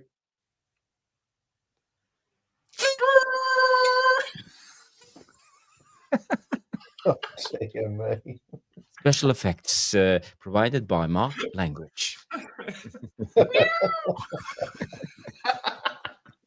Thank you, Grace Sheridan. But it's a lovely question. I will give this to Mark. Thoughts on Ahmad playing left wing back for balance? That's actually not a bad I 100% think he should be capable of doing it. But Grace, I'm sorry to say the things that I've picked up about Ahmad. One, he has no clue how to cross a ball. And two, I don't think he's intelligent enough to play as a wing back. And I've said that when he was on the right. I've been on here always saying I would take Ahmad out and play Mazraoui as the right wing back because of the defensive shape. And if you go back and watch what Mazraoui did, even though it was against 10 men, how often he was back in a flat back four. Whenever the ball wasn't on the right, he dropped straight back into his defensive position. And then he went on a sprint, up into the position he should be in. Sprinted back, sprinted up, sprinted back. Ahmad doesn't do that. He's a drifter. He is a quality number 10, I think, or second striker. In fact, he would have done well to have gone to Brentford in reverse for Mbeumo and replaced Mbeumo in the same formation. He would have fitted in really well. He'd have done quite well there, yeah. I'd agree with that. Yeah. So I want to bolt up. Yeah, I would like to point out, gents, our best left wing back by far would be Lisandro Martinez. because I tell you now, his passing, and don't forget, and I know I'm going to get pelters here, but you seem to forget last time before he got injured when he was fit, he was playing an elevated left centre back, and he was stepping in where I don't like it, as you know, lads. He was playing elevated centre back. Scored from there. Yeah, when you consider the way that Mazraoui is playing at this point in time, and Mazraoui lacks pace, by the way. Martinez would fit in absolutely brilliantly with Mazraoui right, Martinez left. What do you mean Mazraoui lacks pace? That's not true, Stu. Mazraoui, I think he's one of our quickest players. He's quick, but He's that player you don't want to play against. He's quick, but he's not rapid. Martinez is very intelligent, and he's very, very good with his 20 to 30 yard balls. He's very accurate with 20 to 30 yard balls. Yeah, he's very good line breaker. There would be a brilliant pairing across the pitch. It will never happen. I know it won't happen. But you mark my words, gentlemen. It would be brilliant, especially now with Diego Leon. Then, if we're going to talk about this, why have we signed this kid? Because what I saw of him pre-season, okay, he fell over the ball, was quite comical, but I saw that happen myself on Sunday with a player. So it does happen, but he's got pace, he's got skill, he's got aggression, he's got Man United DNA within him. Yeah, I like him. And he's currently playing in the under-21s, I believe. He's been put into their games. Yeah, he's in there, yeah. But surely, the next two games, Brentford's Sunderland, isn't it? He's got to have an opportunity in that because we're out the Carabao Cup. Yeah, we've got Brentford away, haven't we? Saturday lunchtime, I think, and then Sunderland at home. Yes, it's an early kickoff. Then we get Liverpool. Then we come back, lose to Liverpool, and then we've got a run of winnable games. We got a run of winnable games. I agree with Diego Leon. I don't know enough about him though, Mark, to be honest. I didn't see him prior to him. We said we won't loan him, and I don't like that. Did. If we're not going to loan him out, play him. Give him some opportunities to get on. 10, 15 minutes every game. Start getting up to that speed of the Premier League. If you're not going to loan him. But it is quite interesting, and I do often think that we pigeonhole players into certain positions that we see them play, and we don't give them enough credit that they could actually do a job somewhere else. And there are, I don't want to bring City up because I think Guardiola is a big fraud. I really do. But he had no choice but to play Núñez at right back. He got roasted twice, and then he settled in to the position. Dominic Szoboszlai has played right back for Liverpool. He's a midfielder. We all know he's a midfielder, but he's slotted in. Yeah. I'm not saying he's a brilliant right back. That's not what I'm saying. Be brilliant up here. Exactly. And this is where you can take a risk occasionally with players. We don't need to pigeonhole them and say that, people laughing the other day. I mean, Jarvis had a bit of a chuckle about Diallo. Fucking hell, he was brilliant apparently in a training match. But the number 6 comment. Yeah, but the number 6 comment, and we, and under the table. Yeah, Diallo for us probably isn't right, but again, we're pigeonholing him. Maybe he could settle in that. I don't know. Nobody knows. But I do think that we're quick to say no, and we're never quick to think about it. We never think about what we can do. And I look around. I look at our squads. We know that there are certain players that can only play where they play, but we know that Casemiro could do a job at centre half. He's done it before.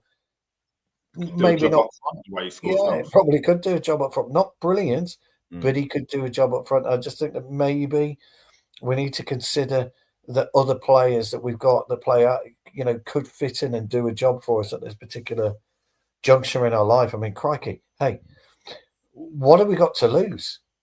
Well, that's it. We don't. And going back, I highly rate Ahmad. I must say that. I think. Yeah, so do I. He's got a great touch. He's great skills, but he's too slow. His brain is not engaging with his feet. Someone said in the chat, that's it takes true, too much. And it's true. When you played it in the Premier League, let alone in this kind of formation in the Premier League, the ball can't stop moving. You stop it moving, people run offside. And he does that way too much. And I always think back to the Ruud van Nistelrooy Ronaldo argument, and I witnessed it firsthand, them shouting at each other. he can't make a run because he doesn't know when the ball's going to come in. And I saw this last year with Rasmus. Yeah. Like, you never know when the ball's going to come in. I'm starting to see it again now with Sesko, and we had it with Ronaldo and Van Nistelrooy. It's a very common thing. Skillful players, they want to beat a man. And they don't think about the cross because they're thinking, how am I going to beat him? Am I going to go left or right? Then what am I going to do? Yeah, that's the problem. Yeah. Too far down the line, where I always try and coach, and I got it from a high-level coach. You do number 1, then you do number 2, you do number 3. You can't think in sequence what I'm going to do at the end. Do you see what I mean? Simple football is pass, move, receive the ball, play the ball. I have a 3-second rule, Mark. I do. If any of my lads get into crossing position, they've got 3 seconds to cross it. Yeah, which is one touch, knock it out your feet and cross. Bang, that's it. And Sesko's having this issue. Rasmus has got that issue. You get, and this is where you look at certain things. You get Martinez up at the 25-yard on the diagonal. That ball's going in, and it's going to be accurate, the right pace, and we score goals. We will score goals. Guys, I just want to say something going back to the Ahmad thing, because I think in football there's like 2 schools of how you see football, and we have the Pep Guardiola. It's positional play. You stretch out the pitch, everybody has their role, and you just pass and move, as you say. But when it comes to the more flair type of football, something called, is it relationalism? Help me out, Stu. Relationalism. You're on about rationale?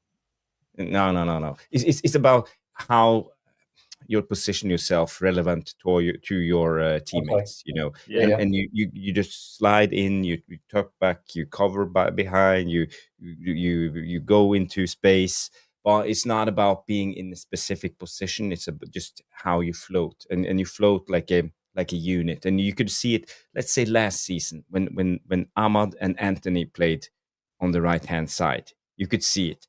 Those 2 guys, they like to receive the ball, dribble a little bit, pass it, move, dribble a little bit, pass it, and move. And then you have a relation bonding with those 2 guys. Relationship, but that's not how positional play coaches want to play their game.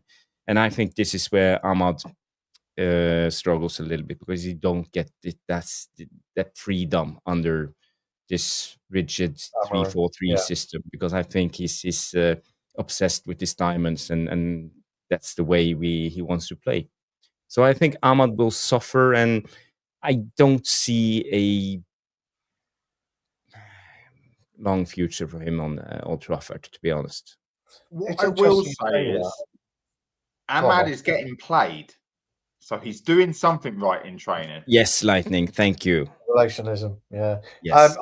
I think he is, Mark. I think you're right. I don't think he plays Saturday. Cunha's back. I think he plays Saturday. Do you think it's more based on that?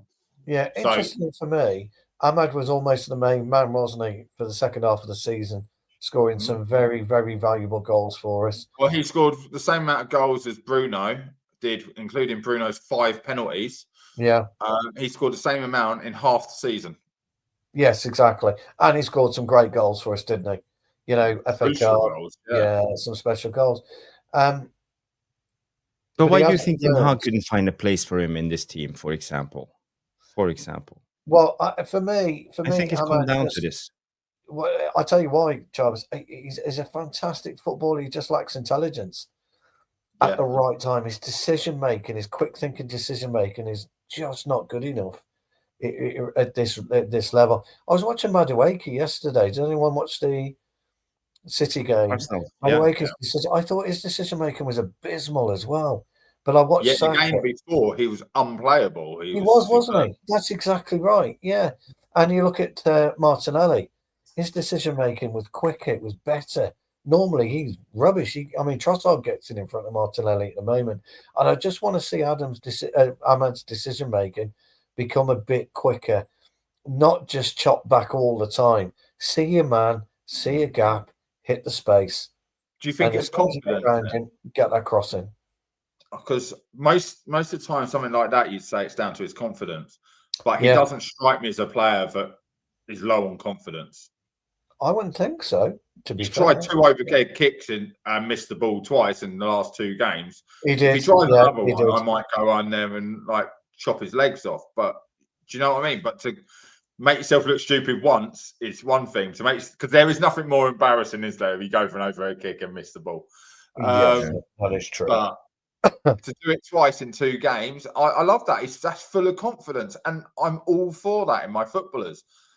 Yeah. But unfortunately, we bought 2 number 10s, and it's pushed him out the team. Yeah, it has. It has made his. But then again, if you can't learn off Cunha and Mbeumo and the way that they position themselves, Mbeumo especially, that's his position. I know, drift with the ball nicely, use his stride, and Mbeumo does in particular, to get across the pitch nicely. Same as Cunha, and I like that about them. Ahmad's a little bit shorter in his stride, so he looks more awkward when he's on the ball. But look, his talent, his skill is phenomenal. Very, very quick feet. It's just intelligence. He just lacks that thought process at the final minute, instead of looking and saying, how can I affect the game? I mean, Stu, to be honest, you know, when it comes to the Premier League, that's a level below, beyond almost everything when it comes to football. And, you know, having fantastic technique and being a great dribbler, it don't get you to the heights of the Premier League. You need more. Oh, it doesn't. A lot of players, you know, Nani, for example, he's an example of a player that didn't actually, he could have done better. And you know, I think the best Nani we saw was on the Portugal in the Euros when they won it, because he was older. He was smarter. Brains. He had learned the game. That's a really good point, actually, Jarvis, because I was about to. I was thinking of a couple of things today while I was watching a presentation. I fell asleep twice, and that was that when you look at certain players, and Mark, you must have this in your under 18s in particular, because this is where it really starts. They get round, they dribble themselves around 2 players, and then you're all looking at it and thinking, right, use your brain now, just pop it off to your left, but continue your run. So go left, continue your run, see if you can get the ball back. But instead, they start looking for another one to beat. They think, whoa, I've already beaten 2. Whoa, I've got 3. Next thing you know, they've got around 4 players. The goal appears, and what happens?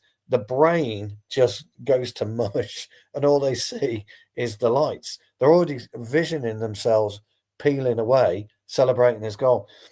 I get hugely infuriated by that with players. And I always say to my boys, football is not about how many players you can beat. That does not make you a good footballer. Football's about how many players to beat and then delivering on that promise. And if you know, and if you've got it after 2, pass it after 3 or whatever, do it.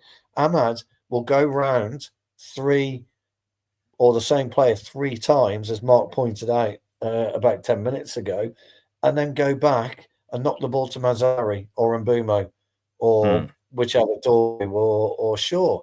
So we've got ourselves into this lofty position, and we've got this little bit kind of, 30 seconds of dicking about with it.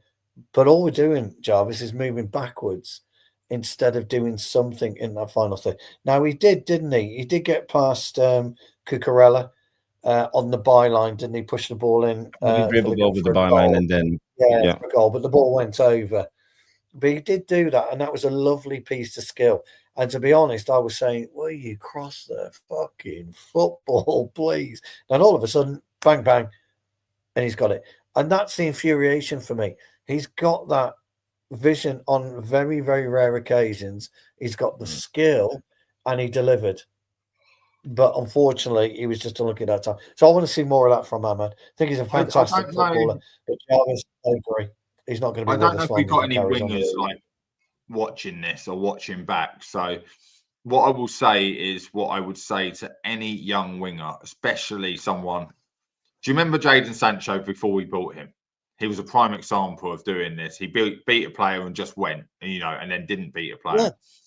Yeah. So the best thing you can do is mix your game up. if you are capable of beating a player, doesn't mean you beat that player every time you come up to him. Because what will happen is the player will drop off from you. And as soon as he drops off, you whip the cross in. And then the ball comes to you again. He drops off, you whip the cross in. What do you think he's going to do the third time? Now he's going to come to you again, and you beat the player. You have to be able to do both games, and you have to be able to do it like that. And Amad is capable of beating you in the lightning, but he's not capable of reading the game and the space around him. And that, as soon as he starts understanding that, he really has got the ability to be a top class player. Dembele's just won the Ballon d'Or. Dembele has been bitched about for how many years? But he hasn't been doing his job. Oh, Dembele, so he went to Barcelona from Dortmund, didn't he, for 140 whatever million, and died basically in Barcelona. Yeah, just completely went into a black hole. Always injured, depressed. He went somewhere else, didn't he? And then went to PSG. And basically goes somewhere else, then goes to PSG. And he's only just come into the PSG team now, because obviously whether he didn't get on with Mbappe or whatever, but really stepped into a chance, because you think all the players. Since Mbappe went. Yeah, you're right. Since Mbappe went. Yeah. But he's been learning all these times. What can he do? How can he get in? And that's where Amad needs. When players don't get pulled out of a team, when they don't get dropped, when they don't get rotated, they think they're doing everything right, especially the younger they are. Their brains aren't as matured as people want to think they are. We can see that in Garnacho. Anyone doubting Garnacho's ability? No. Anyone doubting his mentality to go into Chelsea and doing what happened? Absolute fucking idiot. It's as honest as that, isn't it? He's obviously stupid. The way that's happened. Thinking for he was going to be welcomed back to Old Trafford after everything went. But that's his mentality. Amad is very similar in age. Kobe Mainu, we go on about him because of how grounded he is. He looks like he potentially is learning in the background. It's just all media talk. Every player is different, and we talk about the people around them and how grounded they can stay to learn. If you're not grounded, you will not learn. You will not go, tell me again, what did I do wrong? You didn't do anything wrong. You just need to do more of something else. Okay, what is it? Can we go practice? How do I get on the training ground? Can I come in early and work on this? Yeah. That's going out the game. And these young, talented players are not really picking it up until they're about 27 now, when they should be picking up when they're at 22. Mark, that is so fucking true. And Jarvis will back me up here. I've been talking about it for years. Honestly, Mark, what you've just said there, I've been talking about it for years, because I'm still learning now. So the reason I told you that story was I had to learn the game again. I had to decide what to do when I went back on. I didn't just think, right, I had to make a decision on what to do. So I stayed away from him for 2 or 3 minutes and then decided, what you were saying about take him on, don't take him on. I decided I was going to hit him hard for 10 minutes and see what happened. Any chance I got, Mark, bang, bang, little kick, little punch, little pull. And he started to fight back, which is brilliant, because as soon as somebody fights me back, Mark, I've got you in my pocket. I'm done. But he did the brilliant. And I said to him, I walked past him, because we went for a header and I just about got it, but it kind of flicked off the side of my skull and off for a throat. I said, you little fucker. He goes, what? I said, you just give me a little nudge, didn't you, you little bastard? Just at the time, he said, yeah. I said, well, completely flummoxed me. And then I realised this is great. So I started ruffling his hair, because he's a little bit shorter than me, like a little 8-year-old. All right, son, keep it going. Put him off his game. So I'm coming off and I'm talking to the lads when we're driving back, and I'm thinking, why the fuck don't I do that at the beginning of the game after the first 10 minutes? Why hadn't I recognised that? And the reason was because I was trying to overlap. I was trying to be a menace in the opposing half, rather than actually doing what I should have been doing, and that is defending. And what, Jarvis, what do I say? Always concentrate in your own zone first. And I broke my own rule. So I'm still learning the game. I made that. I went and I thought about how to better myself in that game, and I'm still learning now. So funny you say that. I look at Sesko, and I'm seeing Sesko doing very similar things to what Rasmus done, and we slated Rasmus for doing it.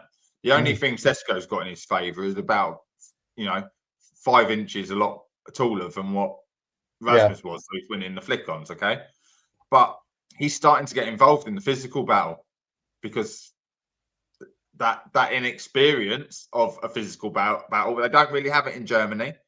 They don't really have it in Italy. And okay, so now if I'm seeing the same things, this is clearly something they're being coached to do. Play as a false nine. As I heard you say the other day, they're not running in behind. They're coming towards the ball. So what's the one thing my centre-back's going to be doing? Go on, mate. Go on, I'm here. Poking you, prodding you, putting fingers where you don't want them. Things like that. Sesko's got to get used to that a lot faster than what Rasmus did. Otherwise, we're going to have the same situation where he's starting to fight with the centre back. Yeah, we are. It's very true. I want Sesko pushing on the shoulder, creating a little bit of havoc, but always situate yourself between the two centre halves. That's where I want him. I want him in between the two. As a centre half, I don't. I want him on me, fighting me. But as a forward, I want him in between the two. Because I said to you plenty of times, Mark, if you're on my shoulder behind me, I'm fucked.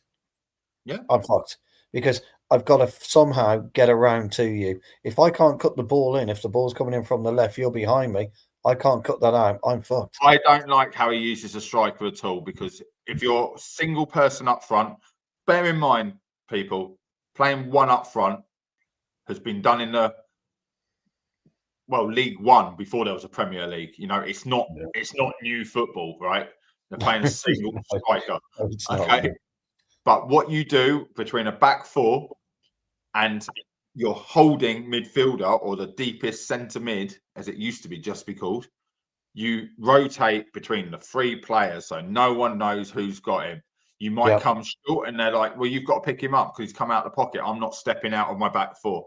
And then as soon as he's picked you up, I drop off and I drop off to one of the centre backs. As soon as he's gone, yeah, you got him. Yeah, I've got him. I'm on to the other centre back. I'll move from him to him. Why am I doing that? Because as soon as they switch off, I've created 5 yards of space and I'm in. Exactly right. Right now, you shouldn't. We're not doing that with Sesko. I'm here. I'm waiting for that long ball if it comes from the goalkeeper. I'm here. I'm waiting for the 1-2. It's robotic. A striker should never be robotic. You take away strikers' instinct, you take away strikers' goals. Great point. You see, I won't go in the pocket. You say I won't go in the pocket. I don't like going in the pocket. But if you're walking past me, I'm going to tread on your toe. I'm going to kick in the shin. That's what I'm going to do. And the reason I'm going to do that is because I want you to stop and think, fuck, what are you doing that for, you bastard? I don't want you to see the game unfold. That's all I'm doing. But Stu, when we look at it, look at Arsenal, for example, with Gyökeres. Did you see the game? Gyökeres makes so many brilliant runs into the channels. Never gets the ball. Never gets the ball. That's not what he wants him to do. No, but what is the modern striker in the modern game? 2025 Premier League. A wall. He's a wall. That's what a modern striker is in now. You look at Haaland, you look at all Watkins, you look at all these central strikers. They're there for a bounce pass. They're to bounce the ball off to someone else. They're not really there being fed to score. They're outside the box. They're 30 yards out. Would you say, though, the last 2 or 3 games, I think I understand your question, Jarvis, by the way, pal. Would you say, Mark, though, that if you look at the 2 goals that Haaland's just scored in the last consecutive Premier League games, one against us and the goal yesterday, do you think City are trying to change the way they feed him? I think maybe there's been conversations about, well, hang on, we've not got an old De Bruyne in midfield now. We've got a bit more legs in midfield. So we need to maybe create more space for these guys to run into because Haaland is a steam train when he gets going. He's absolutely rapid at top speed. It just takes him a while to get going.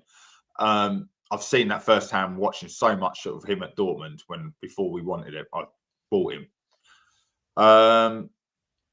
And Reinders looks quick. Mamouche is quick. Shirky is quick. So I think he's reinventing the wheel again. And, Pep is that one person. He is reinventing. Whoever saw Man City sitting in, well, if you sit in and do something different, what did I just say about mixing things up? Yeah. They're going to push onto you. You're solid, and you've created space for these guys to go in behind. Well, that goes back to what Jarvis is talking about. Gyökeres again. Jarvis, brilliant point. And the reason I brought up Haaland was to reiterate what you're talking about, because the way that Arsenal attacked City eventually, when they decided to wake up in the second half, I mean, fucking hell, God knows what they're doing in the first half. Although I've never seen Guardiola sit back either, so I don't know what was going on both managers' minds, really. But anyway, that's a different story. But you're right about Gyökeres. Gyökeres is running the Sporting Lisbon channels. He's running what he's been trained. Yeah, he's doing exactly what you said. He's running across the floor, diagonals, running the channels. He's running diagonals, and nobody. Waker's not finding him. All right, there's no Odegaard. I don't know whether Odegaard would. Let's take it. But Declan Rice, I think, correct me if I'm wrong here, gents, but I think Declan Rice is poorer for Gyökeres being in the side because he's not having anywhere near the effect in the final Havertz third. dropping down, being available and setting up play with a bounce pass. Because he's not bouncing it off him. That's right. Yeah, and it's what we spoke about, Jarvis. Do you remember we spoke about Havertz? I said, when I made that point, didn't I, about Havertz? He will be Arteta's main focal point, and it's proven. So what you were saying about Gyökeres is absolutely right, and that's the reason, Mark, I asked about Haaland, because I've noticed, and I'm sure you guys have, a little difference in the way that City and Haaland in particular are playing. And I totally agree with you. It is way because of no De Bruyne. I agree with that. I do. But Reinders, Haaland, I mean, Gabriel couldn't even catch him. And Gabriel's rapid. He couldn't catch him, could he? Or was it? Yeah, Gabriel. And Reinders carries the ball 20 yards, 30 yards. Haaland shoots straight past him. That's never been done before. And now let's flip that coin and look at how poor Liverpool are in transition. From last year. Yeah, I'd agree with that as well. Yeah. New manager comes in. It's a bit like getting a new boss. I'm not going to change anything for the first year. I'm going to get my feet under the table, see how everyone is. Now he's come in and started changing things. Well, he's absolutely destroyed Salah, because where's world-class Salah from last season? He's got one penalty and one opening day goal. He's not getting the opportunities and not creating the space. They're not transitioning out. And you're like, exactly what you just said about we need a striker. Well, they've gone to a false nine now in back to a false nine. Exactly right. Performing up here compared to what I thought he could do. But surprised me as well. It's funny how teams are changing that. And this is where I do believe Amorim's system, not necessarily Manchester United, but the system, the 3-5-2-1, sort of front line, would work in the Premier League with the right players, because I see what it exploits. And I see how people would get in because of that rigid passing system. Actually, it shuts off all the channels in the midfield, makes you go wide. Obviously, you then have to be brave, because the people who play three up front just go, you wide players go stand on the touchline and I'm going to go in the middle. And all of a sudden, your centre backs are wide open. Well, that's fine. My holding midfielders are just going to drop in here. Because are you going to put five up front? Are you going to risk putting five up front and we win the ball? You're not going to do it. You're still going to hold some of these players back, and you still get your +1, maybe even a +2 in that situation. It's football. We love talking about but evolution. It's evolution. Evolution of football. Just like nobody's talking about the amazing Florian Wirtz. Are we going to de-evolution? Are we going back the other way now? It's a long ball and counter-attacking football coming from teams. Directness, long ball. Did you see the kickoff of, was it Brentford? The kickoff, they just kicked it right up in the air like rugby, and everybody just chasing the ball. As we've spoken about for years, you can only play football a certain amount of ways, can't you? You can't reinvent something that just isn't there. And somebody said to me, "Oh, you're a long ball team." Well, what constitutes today a long ball team? So if Rangers puts in Højlund from 40 yards and Højlund goes on and scores, that's what we would class as a long ball, isn't it? But nobody would ever call City a long ball team. Now, you made a point about Ekitike and Salah in particular. Salah in particular is got, well, he's got real trouble because Ekitike is probably the first name on the team sheet at this point in time. He's played 5 games and scored 5 goals or something stupid like that. Yeah, so Isaac sitting on the bench thinking, well, I'm not going to replace Salah, and I ain't getting in front of Ekitike at the minute. So where am I going to go? Florian Wirtz, by the way, nobody's talking about. If he was playing for Manchester United, he'd be ribbed left, right, and centre. Florian Wirtz is getting away with it at the minute. Because I said before the season started, Wirtz, Supermendy, overhyped, and they will be flops. Because Supermendy was terrible, wasn't he? I thought he was woeful, Supermendy. Didn't rate Calafiori either. But, all these players are being signed. So maybe we're going through that transition that all these other clubs are going through at the moment, the likes of Newcastle. Okay, fair play to Voldemort. Rudy Villa's love child. He popped one in on his debut, didn't he? Bless him. He did. But Visser hasn't seen the light of day yet, has he? As far as I know. I think he's injured. Isn't he? Yeah, I think so. Or he's not fit or something like that. But he hasn't seen the light of day, And you've got Liverpool struggling to integrate their players. Apart from Ekitike, fair play to him. Gyökeres can't integrate himself. Although he's now getting stick saying that, and Mark made this point last week, Gyökeres only scores against the weaker teams and doesn't score against the larger teams. You did make that point, and that's been hit home again. You got Andy Jacobs crying over, which is brilliant. I mean, anytime Andy Jacobs cries over Chelsea, it's always a great start to the week. And he was doing that again today. Call him Maresca. Useless, by the way. But he doesn't know how to get the best out of Chelsea, does he? João Pedro was abysmal. That's so true. Stu, there's the ultimate. We're talking about long balls. Yeah. Fucking stay. Bring back Tony Pulis. Yeah, that was Brentford, wasn't it? They got the Brentford lad. He's got this really long throw. Really put it in Rory Delap. Yeah, Rory Delap. Yeah, it's all. Yeah. We all remember. Football. You can only play football a similar way. So some can't throw it that far, though. Somebody made a point. I think it was Yala Mameen made a point about the Muppeteers are saying we're on the. And you did say, Mark, you're seeing green shoots of, potentially a really strong season. And the Muppeteers apparently are saying it as well. And I think as much as we are, we could have, maybe we should have, we could be playing better. Maybe at this point in time, we're perhaps where we need to be, guys.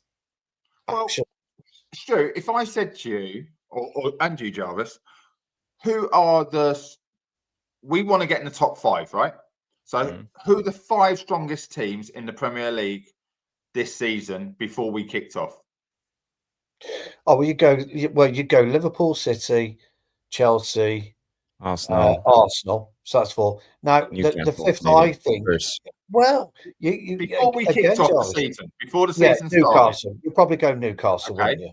So if I gave you the option of out of your 38 games, you could play those 5 teams twice and then play everyone else. So you don't have to break your season for the rest of it. Yeah. Would you be on for a bad season? Not knowing how many points you get. Bear in mind, we played well against good teams, and then you got all the other teams to play without having to be broken up. There's a chance you go on a mad run of games, right? Yeah. Win. After you've played them, you might pick up like the Chelsea game. We probably thought we were going to lose. We probably thought maybe we'd get a draw. As soon as Thingy was sent off after 4 minutes, we went, fuck me, we've got a chance of winning this. And then Casemiro went off, and we were like, oh, like you, both of you were sat there. You can't tell me you weren't going, we're going to throw this away. As soon as we went down to 10 I almost text Jarvis and say, and said, "Oh, we're in trouble here." I almost did, but if he hadn't made those stupid substitutions and left some actual attackers on the pitch, we would have been in trouble. I know, right? because I did say, Mark, we'd win. I thought we'd win the game 2-0, and I got no crystal ball. I just felt that we would win the game. So to pick up 3 points out of 3 of those teams already, we're probably where we would have hoped to have got a draw against Arsenal, City, and Chelsea. So therefore, we've got the 3 points out of that. We've got Liverpool next. I've already said we'll come back from international break and lose to Liverpool. Very good chance. You're not training. It's the Fide. They're a more established together team. Okay, but we know we're capable of beating them. We know we're capable of getting a draw against them. I would take that all day long on paper when I looked at the games. So that's 4 points out of the top 4. Why can't we go Brentford, Sunderland? We should have beaten Fulham. We should beat Palace because they're falling apart. Player-wise, as in players are going to want to start moving on when you're playing. Brighton are hit and miss. There's chances to get going.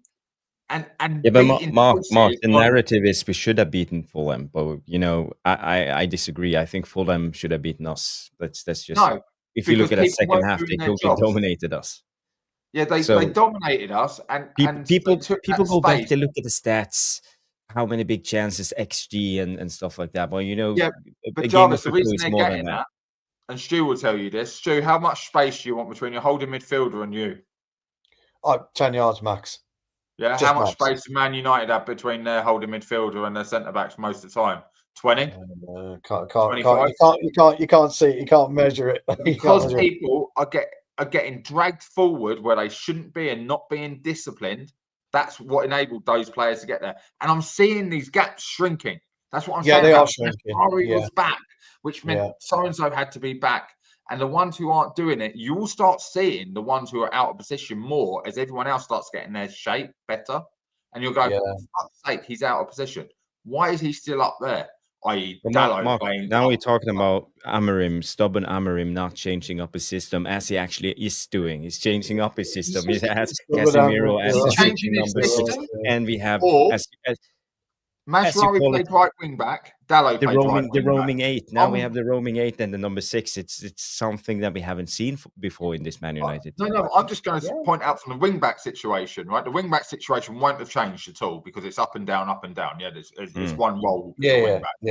Why is it I see Mazraoui constantly in defensive position and springing, and even when they're on the attack, but when Diallo's on the pitch, I see him as a second striker out wide. He's not getting back in the picture. Yeah, well, that's good old Diallo for you. We see it with Dorgu on the left. See it with Dorgu on the left. He almost gets back, but he's not back. Ahmad again. He's wanting to get away because he's that attacking player. He's wanting to get away. So as the discipline comes in these roles, then the midfield starts moving, and I think our defense is absolutely rock solid as a 3. Yeah, we're brilliant. Yeah, we're very, very good at the back. I'm bringing Mazraoui in. That made that almost happy to do that. Yeah. It isn't getting the thing. And we get that left back in. Actually, that starts swaying from side to side as a 4 at the back constantly. Yeah, as it should do in the wing back situation. Casemiro, if we've got that 4, Casemiro is now even more protected because Mazraoui takes the space, covers off the right hand side. So when the roaming 8, which we were going to talk about, Jarvis, of what a roaming 8 is, but it's very hard to understand. But basically, he's meant to take the role between a midfielder and a striker, but that's where we play 2 10s. So that's why you were seeing him as a third 10, but he wasn't coming back into position because he didn't need to. It's that's not it. Play your role as if there's still 11 players on the pitch. Yeah, but good point. That's what he's meant to do, and he gets into there, and it creates a diamond attack. Striker, 2 10s, roaming 8, coming in to join the striker. But where have I always wanted Casemiro to play, Jarvis? In the middle on his own. Exactly. And it but you can't do that until the wing backs start pivoting correctly. And so there are little things starting to happen. That's just what I'm saying. You're right. And it just proves, doesn't it, that if you allow you trust your 6, because don't forget your 6 is attached to your centre half. So in this case, Casemiro is attached to De Ligt. And you're right about the roaming 8. Jarvis, if you put the tactical board up and you just put a circle where Mark was discussing, that's the roaming 8 period position. So yeah, in and around the João Pedro to just before Casemiro. So this is the roaming 8 position. A bit further up, even higher, up to their D. Yeah, that's it. So that's where your roaming 8 is, and that allows Casemiro to play. That's exactly it. So do you remember when I did my system and you basically said, "Wait, it's Eric Ten Hag"? Effectively, that's what we're going to. Effectively, we're trying to go back to it. Mark, you're absolutely right about the wing backs going in and helping Casemiro, or going into a back 4. It's almost like Mazraoui has become an inverted midfielder. Well, no, because he doesn't invert. He doesn't invert. So he just blocks off all of this. Blocks off all the attacks from this side. He doesn't. That's not how it works. If you put him level with Casemiro, but out on the touchline, and Dorgu level with Casemiro on the touchline, you talked about the jumping centre backs. Well, the centre backs are tucked in a little bit tighter, and that's where they jump out, because Dorgu drops as Shaw jumps, or Mazraoui drops as De Ligt jumps. So they're just replacing. So there's no tucking in. Yeah, we're not exposed. We're not exposed. And it stops the player. It stops the ball from going wide. It almost makes you have to pass backwards, because you've got a centre back now in with Casemiro. So you've got 2 holding. You've got the attacking 4, shall we say? And this is where they jump. But if it goes wrong, or the timing is wrong, yes, it's a little dink in behind, and as De Ligt's coming out and the ball gets played in, and you've got a player on the run and you can't catch him, it can go wrong. But as we get tighter, Dorgu would be more back as a left back if the ball was on the right. Yeah. Do you see what I mean? So imagine the ball's on the right. Casemiro would come over, and you just end up in a flat back 4. Yeah. And the beauty of that system, and now Bruno has to bust his gut. Now, Bruno needs to be busting his gut to get back in to the far side of Casemiro. Yeah, so Casemiro and that system, and he always goes to the far side. And the beauty of that system, if you put an arrow to the left and the right of Mbeumo and Ahmad, you will see exactly the perfect position and where we always want them to be. That everything is played between the middle third of the box. Everything is played in there. And when you want Merry Christmas. Yeah, exactly. And when you want the width, you've got the Christmas tree formation. Yeah, and when you want the width, we're back to Terry Venables, England '96. Yeah, but guys, this is what we always talk about. How many times do we say you can only play a finite way in football? And this just proves it. Amarim is as stubborn as it gets, but he's realised what he needs to do. I don't like Sesko there, you know it. I want Sesko pushed up, but the Christmas tree doesn't like that. I get all of that. I've got no problem with it. I don't like him there. I just want to see him, because I think Ahmad and Mbeumo are good enough to be able to cover that middle area. Well, Stu, when you're defending, this almost becomes 4-5-1, because Sesko would drop back in. Ahmad should follow Reece James and pass him on. So then he'll come in as a wide midfielder. Yeah. And Bruno would stay maybe with Sesko, or maybe around the pocket of a normal 10, leaving one up front so he can spring either side. Yeah. I would love to sit in and ask Amarim questions exactly how he sees it work, but it's filling gaps. But what you do with these gaps, Jarvis, you still got your triangles, you still got your diamonds. So your passing patterns when you get the turnover are identical. You already know where people are going to be. Yeah, you don't know who's going to be there, but where they should be. Do you see? So if you push Jarvis, if you push Mbeumo onto Cucurella, what you're actually talking about Mazraoui is true, because Mazraoui would occupy him. But yeah, exactly. How many times have we seen Mazraoui occupy that? And then what happens on transition? And Bruno moving over here, or Sesko moving over here. Yeah, Sesko should be there, and Bruno would be in, and Casemiro moves over as say Maguire might get dragged out. You know, that's it. Yeah. Casemiro or he stays would there. drop, you know, because he'd drop in as the third centre back. You know, Correct. that's all about player rotation, and that only comes from playing the same players in the same positions in the same games. Now, when me and Stu did what game was it? We did the preview for City game, wasn't it? City game, yeah, we did the City game, yeah. And we said about that. We said why it is important. Bruno has to play in the middle because they have to be getting that link together. And this is what I'm saying. Yes, I'm starting to see little bits. The trust, the arguments. What is great in football is to have an argument with your teammate. And all the time. Yeah, all the time. It's brilliant because you get your frustrations out and you start learning about each other. And I just feel that we're starting to see it. But it's discipline now. When you win, give me old mate Jarvis, Mark, a bit of kudos now. I'm going to give him the kudos because put that ball back up, Jarvis, my old mate. Everything that you were discussing pre-season about hammering sets up is that the only anomaly is our forward player, Sesko. Now, if you were to put Gyökeres in there, Gyökeres was playing the line, wasn't he? He was going from the whole line. And that's what Gyökeres is doing at this point in time, and he can't do it. If you can get Sesko to do that running like in this, for example. That's exactly right, yeah. And then Bruno has to take the striker's run into the box as the floating eight. Yeah. So if you can get Sesko to do that, Jarvis, you've hit the nail on the head. Yeah, but he actually did. He actually did. I looked at the first half over again tonight. That's why he's the right player, because that was where he was a number 10. He's not a striker. So those are the runs he should have been making. So Davies Tacticos, this board demonstrates what Jarvis was talking about back in the summer. I thought it was worth reminding everybody, old friend. Okay, thank you. That this is how you set up. And we're right, but we're only just seeing it. Mark's absolutely 100%. We're only just seeing it now. You know, the little green shoots we're seeing now. And it revolves around the granddad of the team, Casemiro. And it goes back to what I was saying. I'm going to give myself a bit of kudos here, Jarvis. The best place to put a 6 is on his own. Leave him fucking alone. Forget enable him to face forward and not backwards. Yeah. So however you set up, he must be facing forward, not coming back towards the play. That's the key with Casemiro. He can't have his back to their goal.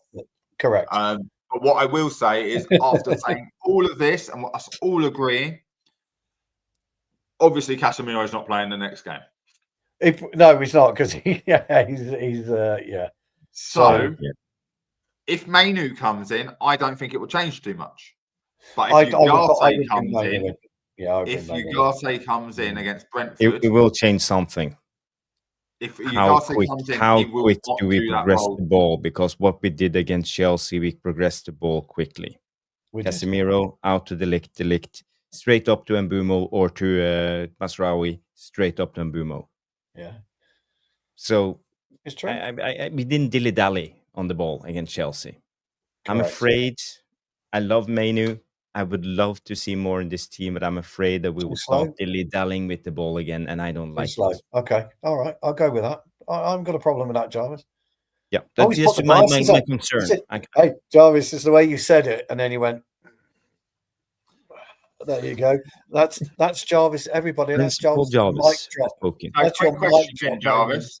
Brilliant. Would you rather have Mainu dilly-dally on the ball but find the right pass, or would you rather Ugarte pass quick and not find anyone because his pass accuracy is so low? Oh, that's a good question. They've got Norgard, haven't they?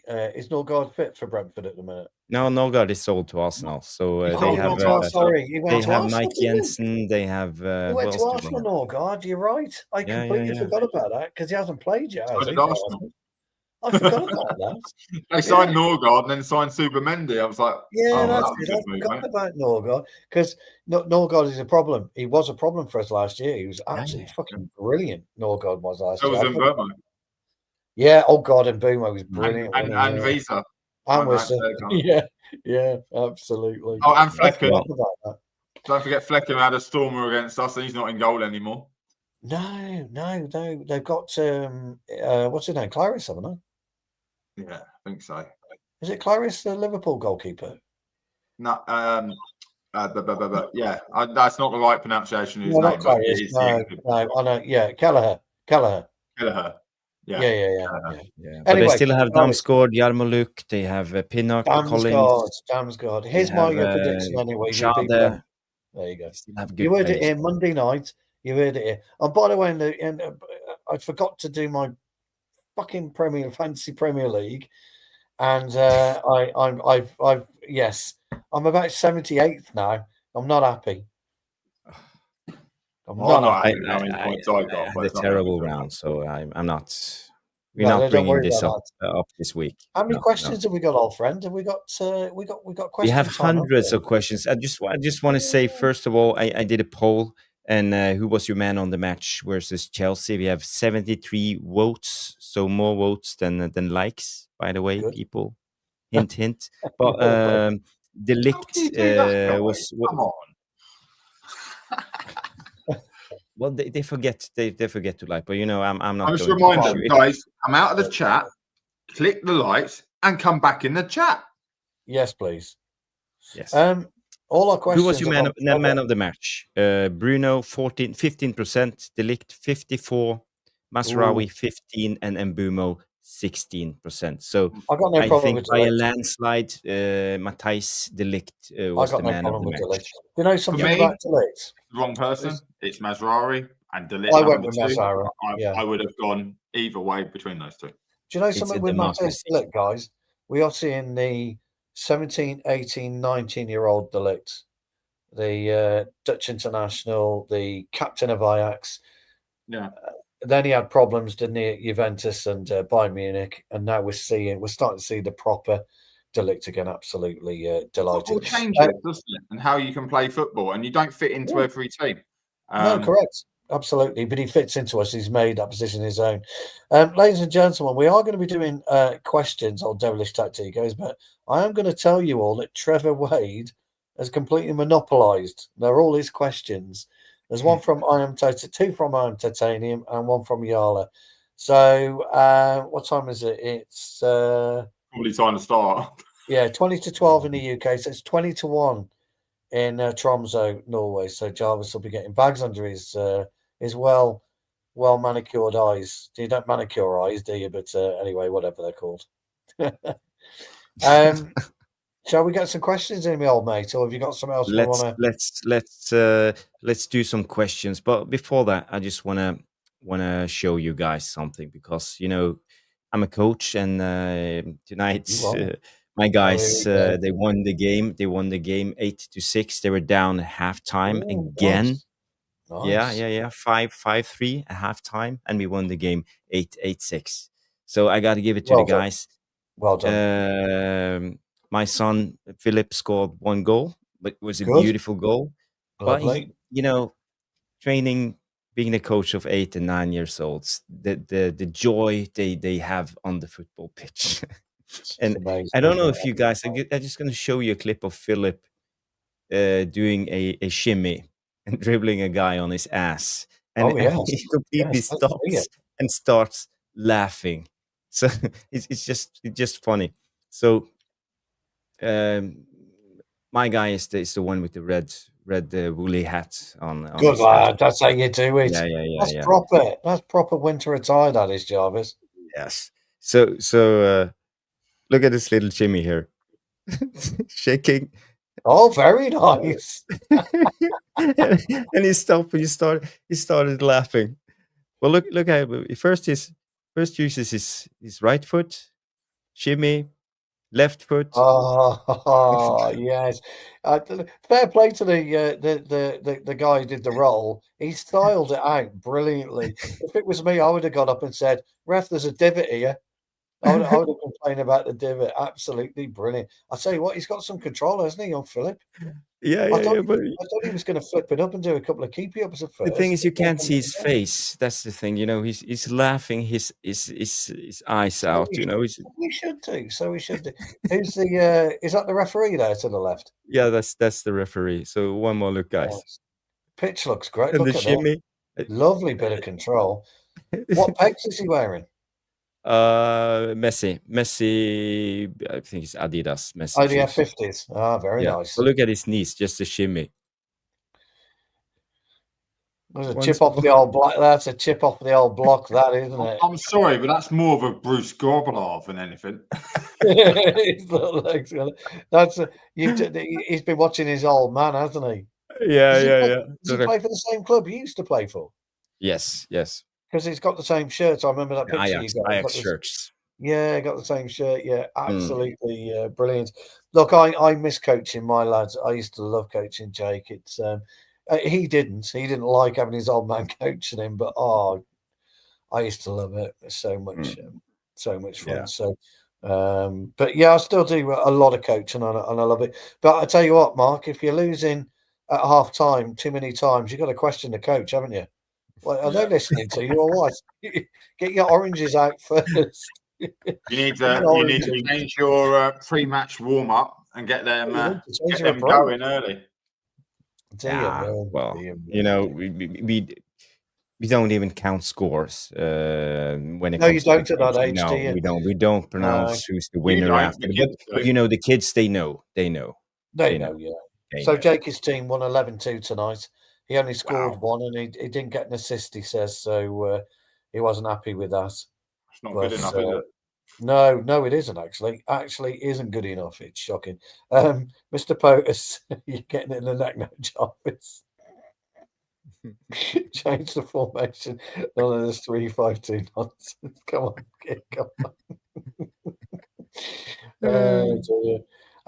funny you should say that, End the Madness, because they beat a team last week 11-1. So I don't know what's going on. The thing is, he's 24, and I'm not allowed to go and watch him. Although I couldn't watch tonight anyway because I'm 200 miles away. But I'm not allowed to go and watch him. But I might go and sneak a video camera and try. You've got a when are we getting footage of the mighty Tipton Town? We have been waiting years for some live footage of the legend himself, Stu Woolley, on the pitch. Black and white footage, I think. With an old camera, I think we got black and white. We don't really take footage, really. We should do. I might see if I can get somebody to hold my phone, and then you can see the mighty Tipton Town and the old captain armband here for you. But we haven't had the best start to see. I told you, didn't I, Jarvis? A couple of weeks ago, we got hammered. 6-1. Hammered. Had the best starts, but you lost the game. We did, lost the game. We won the game Saturday, but we lost the game a couple of weeks ago. So at our age, at 55, you play every 2 weeks. And then you either play on a Saturday or Sunday, depending on what pitch they'll give the old timers. But it's great when we play on the first pitch because it's a big pitch. I absolutely love it. So, but of course, the other week, as you well know, I don't know if you know, Mark, but Jarvis knows, I played for Worcester. I made my debut for Worcester. I did see. You finally come and played for them. Well, you got to try, haven't you? Yeah. I mean, crikey, they haven't put the money in my bank account yet. I mean, I charge a lot of money to to do that, but we shall see. But look, at the end of the day, guys, we're all still playing football. I know Jarvis kicks a ball around with his team. You kick a ball around, Mark. I kick a ball around. We're all still playing football. Devilish Tacticos are out on a Monday, 5-a-side, or a Tuesday or a Wednesday. The day we have to stop playing football will be a very, very sad day. So let's just enjoy it, embrace it, and keep going. That's all I say. Yes. It's only enjoyable if you win. Are we doing any questions? We need to. We've got to do questions. Yeah, because 5 questions. But guys, I just want to remind you, Thursday we will do a call-in, and we will have a call-in for you guys, and if you have anything you want to talk about, any subject, you can come on and we can discuss it, because it's Thursday night calling. Yes, right. Are you going to play the old jingle, old mate? Yeah, we can play the jingle. There's going to be some questions. Bearing in mind they're all Trev's questions, there's going to be a lot of strange questions here, gents.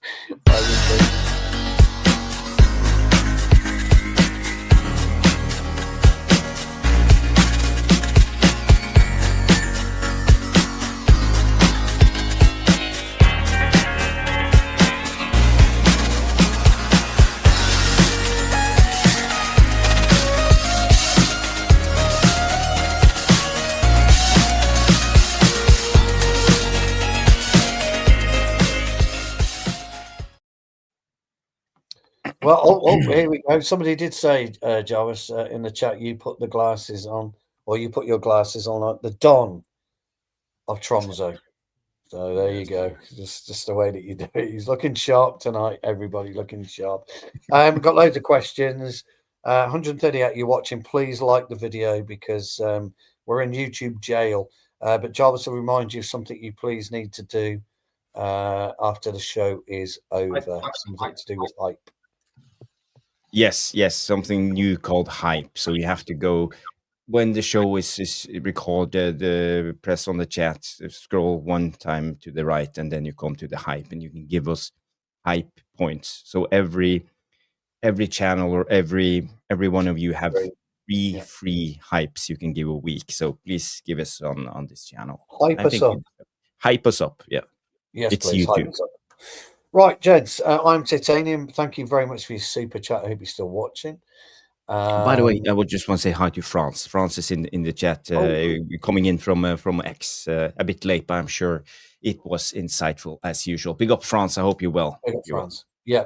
Thanks for joining us. So I'm Titanium. He says, question for all: who's your top 3 British managers?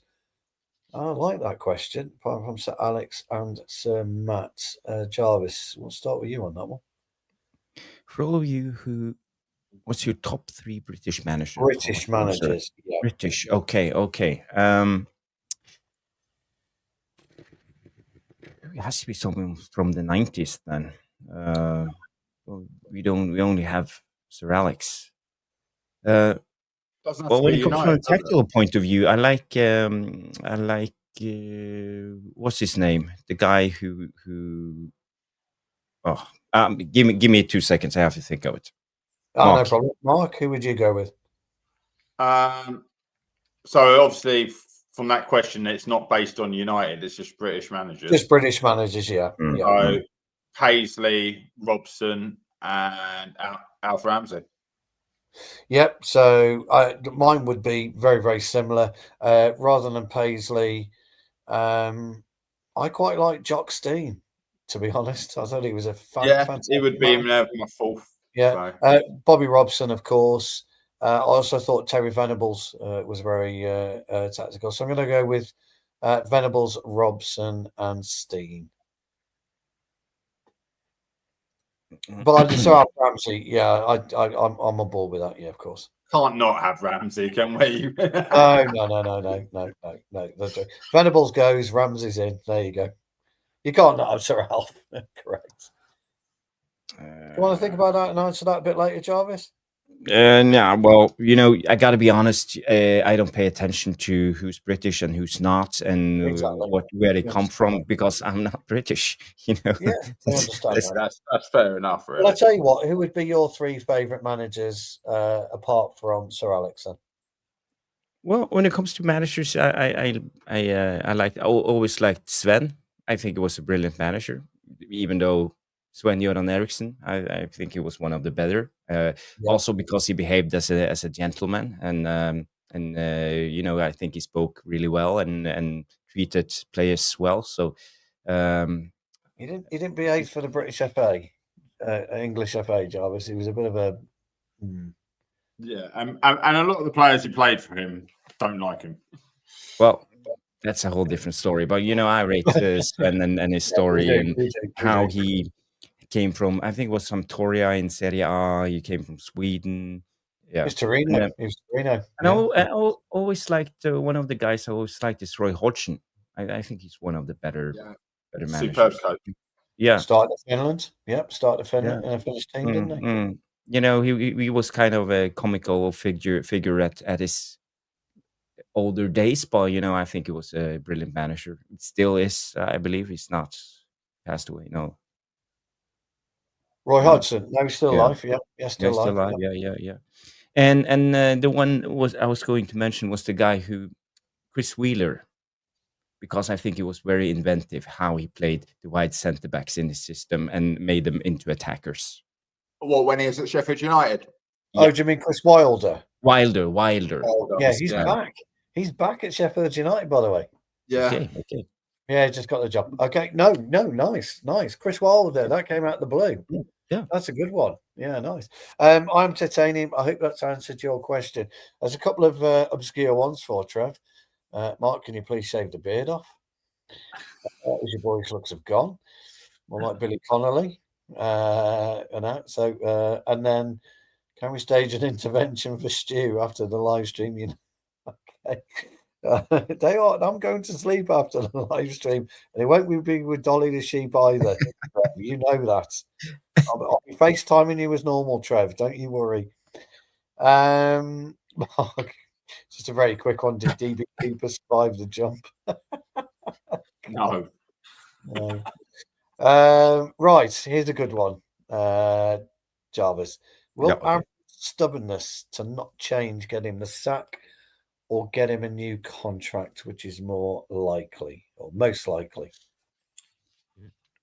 Well, when it comes on after winning against Chelsea, you know, it's hard to sit there and talk about Amarim getting the sack, but I'm worried.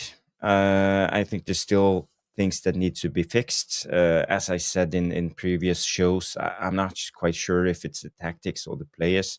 It's probably something in between. And but the Chelsea game told me something. I think he's adapting. I think he's trying to change up, and I think he's learning. And I think that's a really positive. So, you know, saying he's so stubborn, I think he loosened a little bit up. So I think he will survive, at least until further notice. I agree. I think he's changed, and I think Mark and you both pointed out very eloquently and also brilliantly the way that. I will just point out again: if your kids aren't doing what you tell them, do you change your rules, or do you keep telling them the same rules until they learn? It's the same. It's all about that. It's about your belief in what you want to do. Like, if that's your way of doing it and they're not doing what you're telling them. So there's a difference in things when you can see everyone doing everything right and it going wrong to people not doing things. And we question it week in, week out. You guys in the chat are questioning it week in, week out. Yeah. He's not following the runner. He's not doing this. That's not a system. That's not a manager. That is an individual mistake. An individual mistake costs every team. Yeah. Unfortunately, we are making more than we should be. You know, if your kids are burning down a house, you know, hanging around in the chandelier or what it's called, and everything is going tits up, you know, I think you have to start thinking of doing something else. You know, maybe it's something wrong with you. So again, you know, we can't keep on going with the 25% win rate. You know, so no, that's true. Result matters. To be honest, as Trevor can attest to, lads, I stopped giving out lollipops if they don't do as they're told. So that's my method. Right, Jarvis. Question: can we start a GoFundMe for Jarvis's horn or horns plural, please? Yes, they're not very. You need a Nordic horn, Jarvis. Yes, that'd be ace if you put yes, like that would be brilliant. Yeah, definitely. I don't want you like coming in the gods, but you know. Yes, that would be superb. We'll look into that for Jarvis's horns. Horn. Question: why is Stu not showing past his chest? They're not pink, but they are black with a red stripe on. Still haven't got my new lucky football shreddies, lads, but I have come and ladies, but I have come down on Batman. Those are going to be the ones. So I do like this question. We'll come back to that one. I would think, lads, what would be on your bucket list? Have a quick think about that one. We've got a limit. Yes, 3. Just 3 items on your bucket list. Good question, Mark. To live forever as a young man or win the lottery and live until 100? Interesting one. How young? Well, yeah. Well, that's the question. That's the question. Yes. Forever as a young man or win the lottery. I'll tell you now. Like, in my belief, to live forever, it's got to be the most depressing thing I could ever imagine, because you see everyone you love die. Your life will never end, no matter how much you would want it to, even if you Correct. when you can't do that. So win the lottery, win to 100. I can make millions of people happy if I had enough money. But living forever, you're just forever in pain because you will see your children die. You will see every loved one die. You can have more children, but you will see them die. Yeah. And there's nothing worse as a parent to see your own child. Yeah. I'm with you on that one, Mark. I would win the lottery and live till 100. Jarvis? God, that's a little bit deep for me, wasn't it? Oh, I shouldn't have said It's that. It's a difficult one. If I asked 1,000 people this question, I think the majority would live forever. They probably would, but I'm with Mark on this one, Jarvis. I couldn't stand over. If I lost Jake, Okay. Yeah, I know. But if the question was win the lottery and win until 100 in perfect health, then I would have chosen the lottery thing. But when it comes to well, you're basically saying you can win the lottery and live to 100. Well, most people's expected. I don't know what yours is in Norway. It's probably a little bit higher, but ours is about 70 to 80 in the UK. 85 max, isn't it? Yeah. Yeah. So to 100, and you've won the lottery, you can live out the rest of your life in. Well, it depends. Well, did I win the lottery and win 1 million? Because that ain't going very far. But if I'm winning the Euros at like 200 million when it went up to a few months back. Good question. It's a really important question. It's one of those where you need a little bit more. What's the age and how much money? Trev likes your answer anyway, so that's good. It's a difficult one. Yeah. I have to sit on the fence. There's knowing it'll end one day. Yeah. Good answer there, Nas. Oh, good to see you, by the way, Nas. Thanks for joining us. I also like Does life begin when you die? That's the question. Well, I also like this question from Trev. If you ever had a brand deal, what would you name your brand and why? And I can't say Stucchini. Well, actually, I would have my brand would be number 8 because that's my favorite number. That's my football shirt number, and I would have the design with an 8 and a little L, so the 8 would fit in the L, and that would be my brand. Quite subtle. Quite easy to place on any clothes or bags or anything, trainers, shoes, anything like that. Pants, you could have lucky pants, number 8, lucky pants. But that would be it. So it'd be number 8, and it's in a L, a backwards L. So that would be my brand. Mark. This is like almost embarrassing, but I'm pretty sure footballers done this when they were younger. Like mine was ML7, and what it was an M coming off at an angle, so the L went at an angle, and the 7 made a square, so it was ML7. But then I found out I'm trying to think who it was. There was an aftershave called ML7. I went, well, that's out the window. Yeah, great aftershave. I definitely bought it. Yes, I'm trying to think who it was who had the aftershave. It was one of the bigger brands, but I was it might have been East Aileron or something like that. Probably YSL, East Aileron, something like that. Yeah. So it would have been ML7, but you can see a CR7 now. He's ripped me off, hasn't he? Yeah, can't believe it. Jarvis? Money there. Yeah, my problem is JC is taken. Oh, well, it is, isn't it? Well, it's been for at least 2,000 years now, so it's a hard one. You couldn't have JC, could you? Yeah. Well, no, to be fair, so I'm not... Jarvis Cocker. Yeah, it is. Yeah. I'm not sure what kind of brand. We already have a brand, Tactical Devils. Well, there you go then. Yeah, Jarvis has got his. You can see it, guys. He's got on there. TD on the picture. That's how it should be. JC to TD to SW to ML. That's my attempt at rapping, gentlemen and ladies. It's not very good. Trev, another great question, actually. I do like that. It's amazing that sometimes when you drift off in your own little world, you come up with certain things, and we've all come up with certain things in our own little world, so that's good. Another question from, I like this. Mine's dead easy. Mine is, Most famous or recognisable name in your phone book. I think Jarvis actually has Rick Astley, Mark has E.T. and Stu has Dolly the Sheep.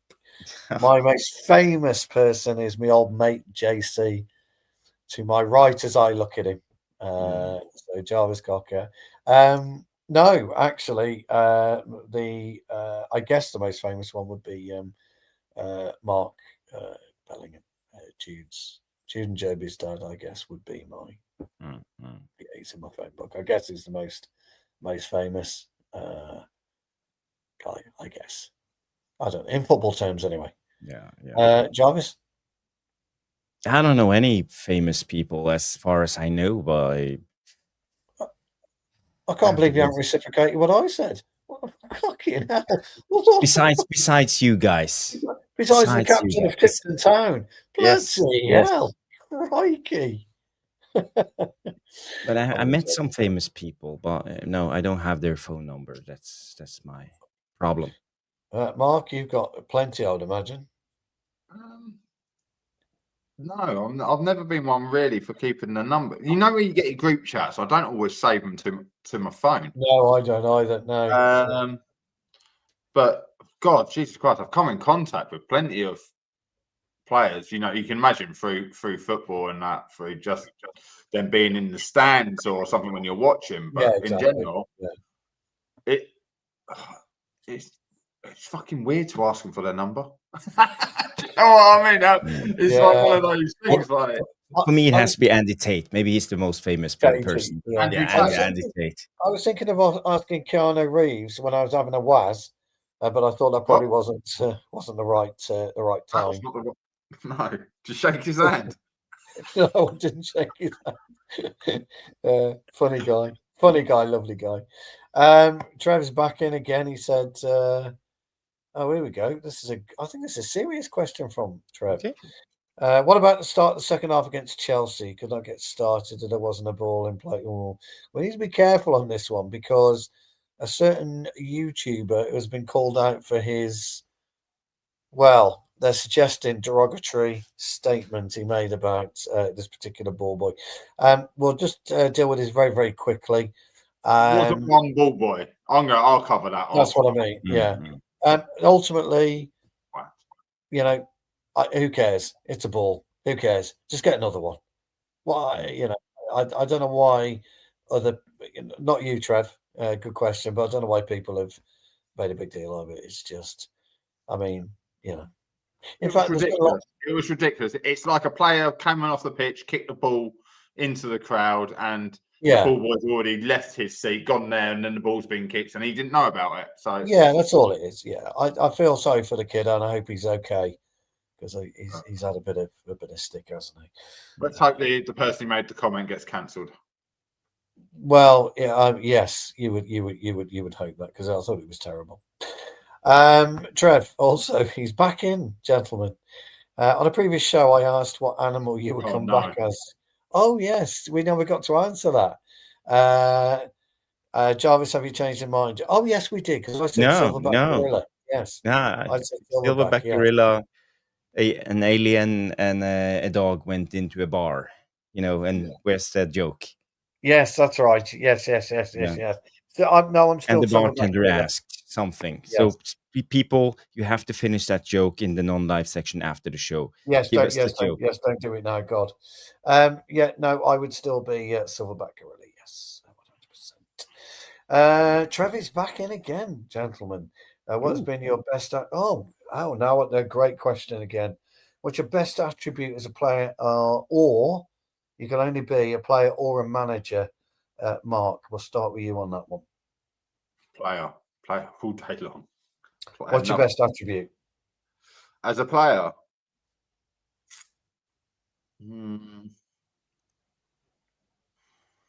Well, my best attribute was probably my pace, like everyone would say about me, because you can't defend pace. Do you know what I mean? It just gives you so much more time. Yeah, you can't, yeah. But I would always say my ability to strike the ball in the air.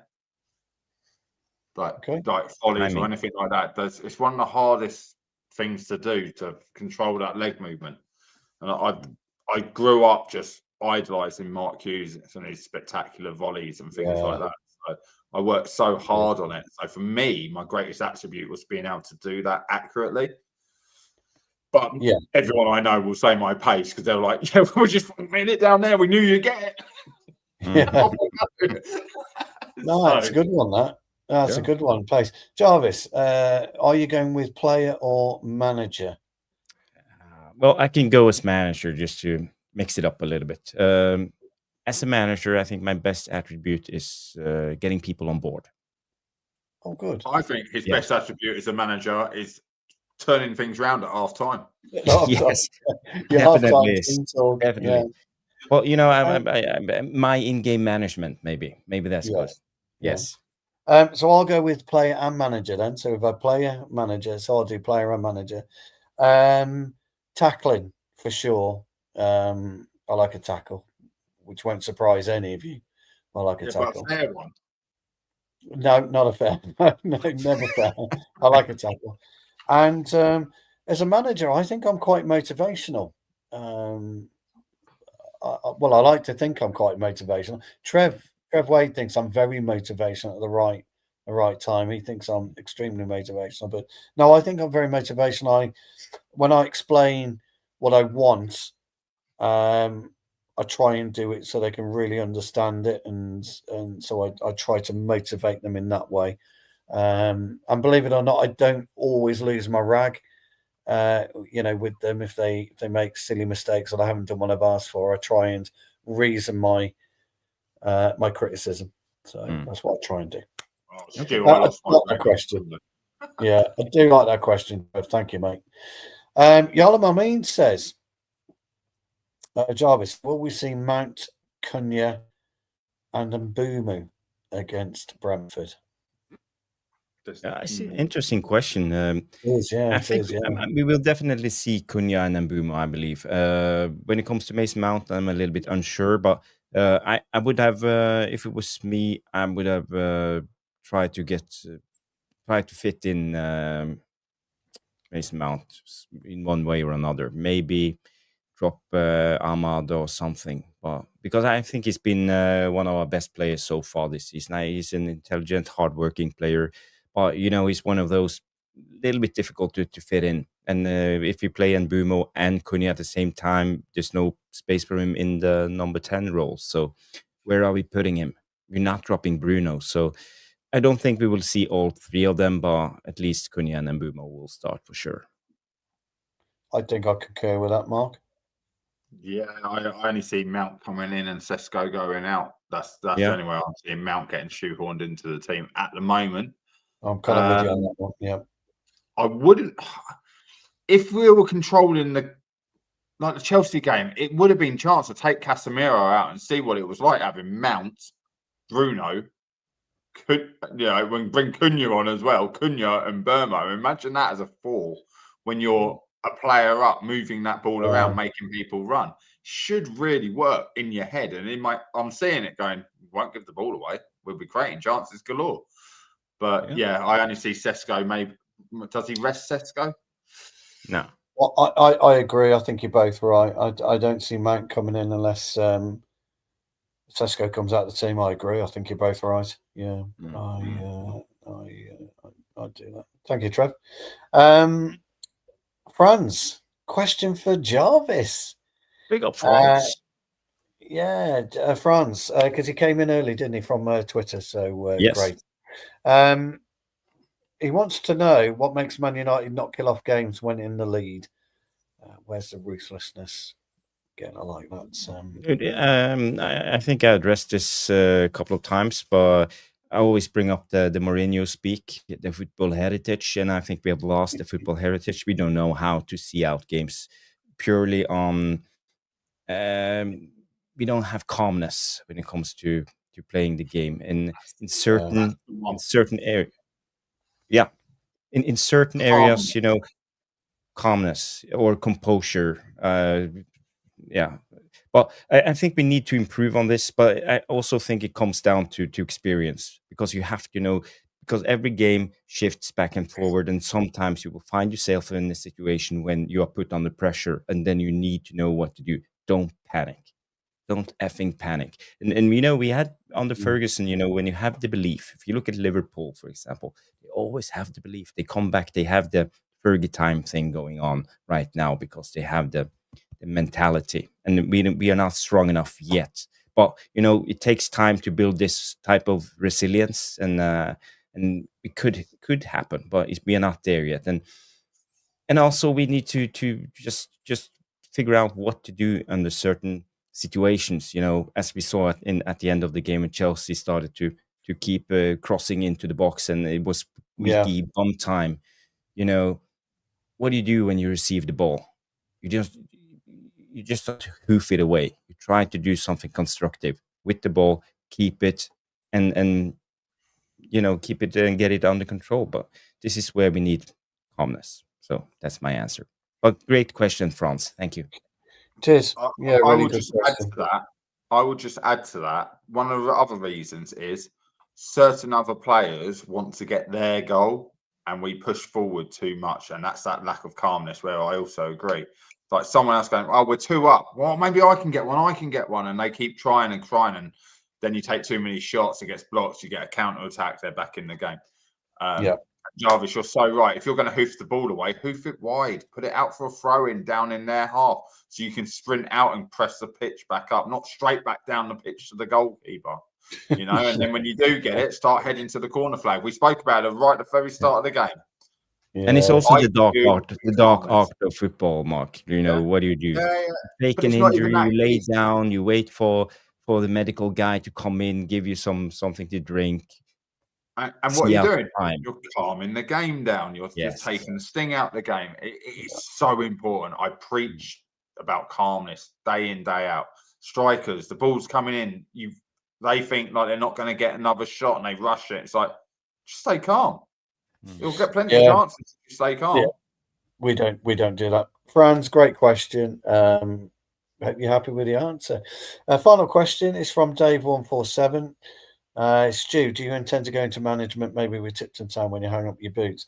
It's a good question, that. My aim is to play till I'm 60. That's my aim. So I've got 5 years to go. If I can play till I'm 60, I'll be massively, massively happy. And then buy Tipton Town. Yeah, whether I can walk after that, God only knows. But I would actually, I would like to go into management again. I used to coach and manage my son's team, but I would like to impart wisdom. I like Mark's age group, under 18s, under 19s, under 20s. I like that kind of age group.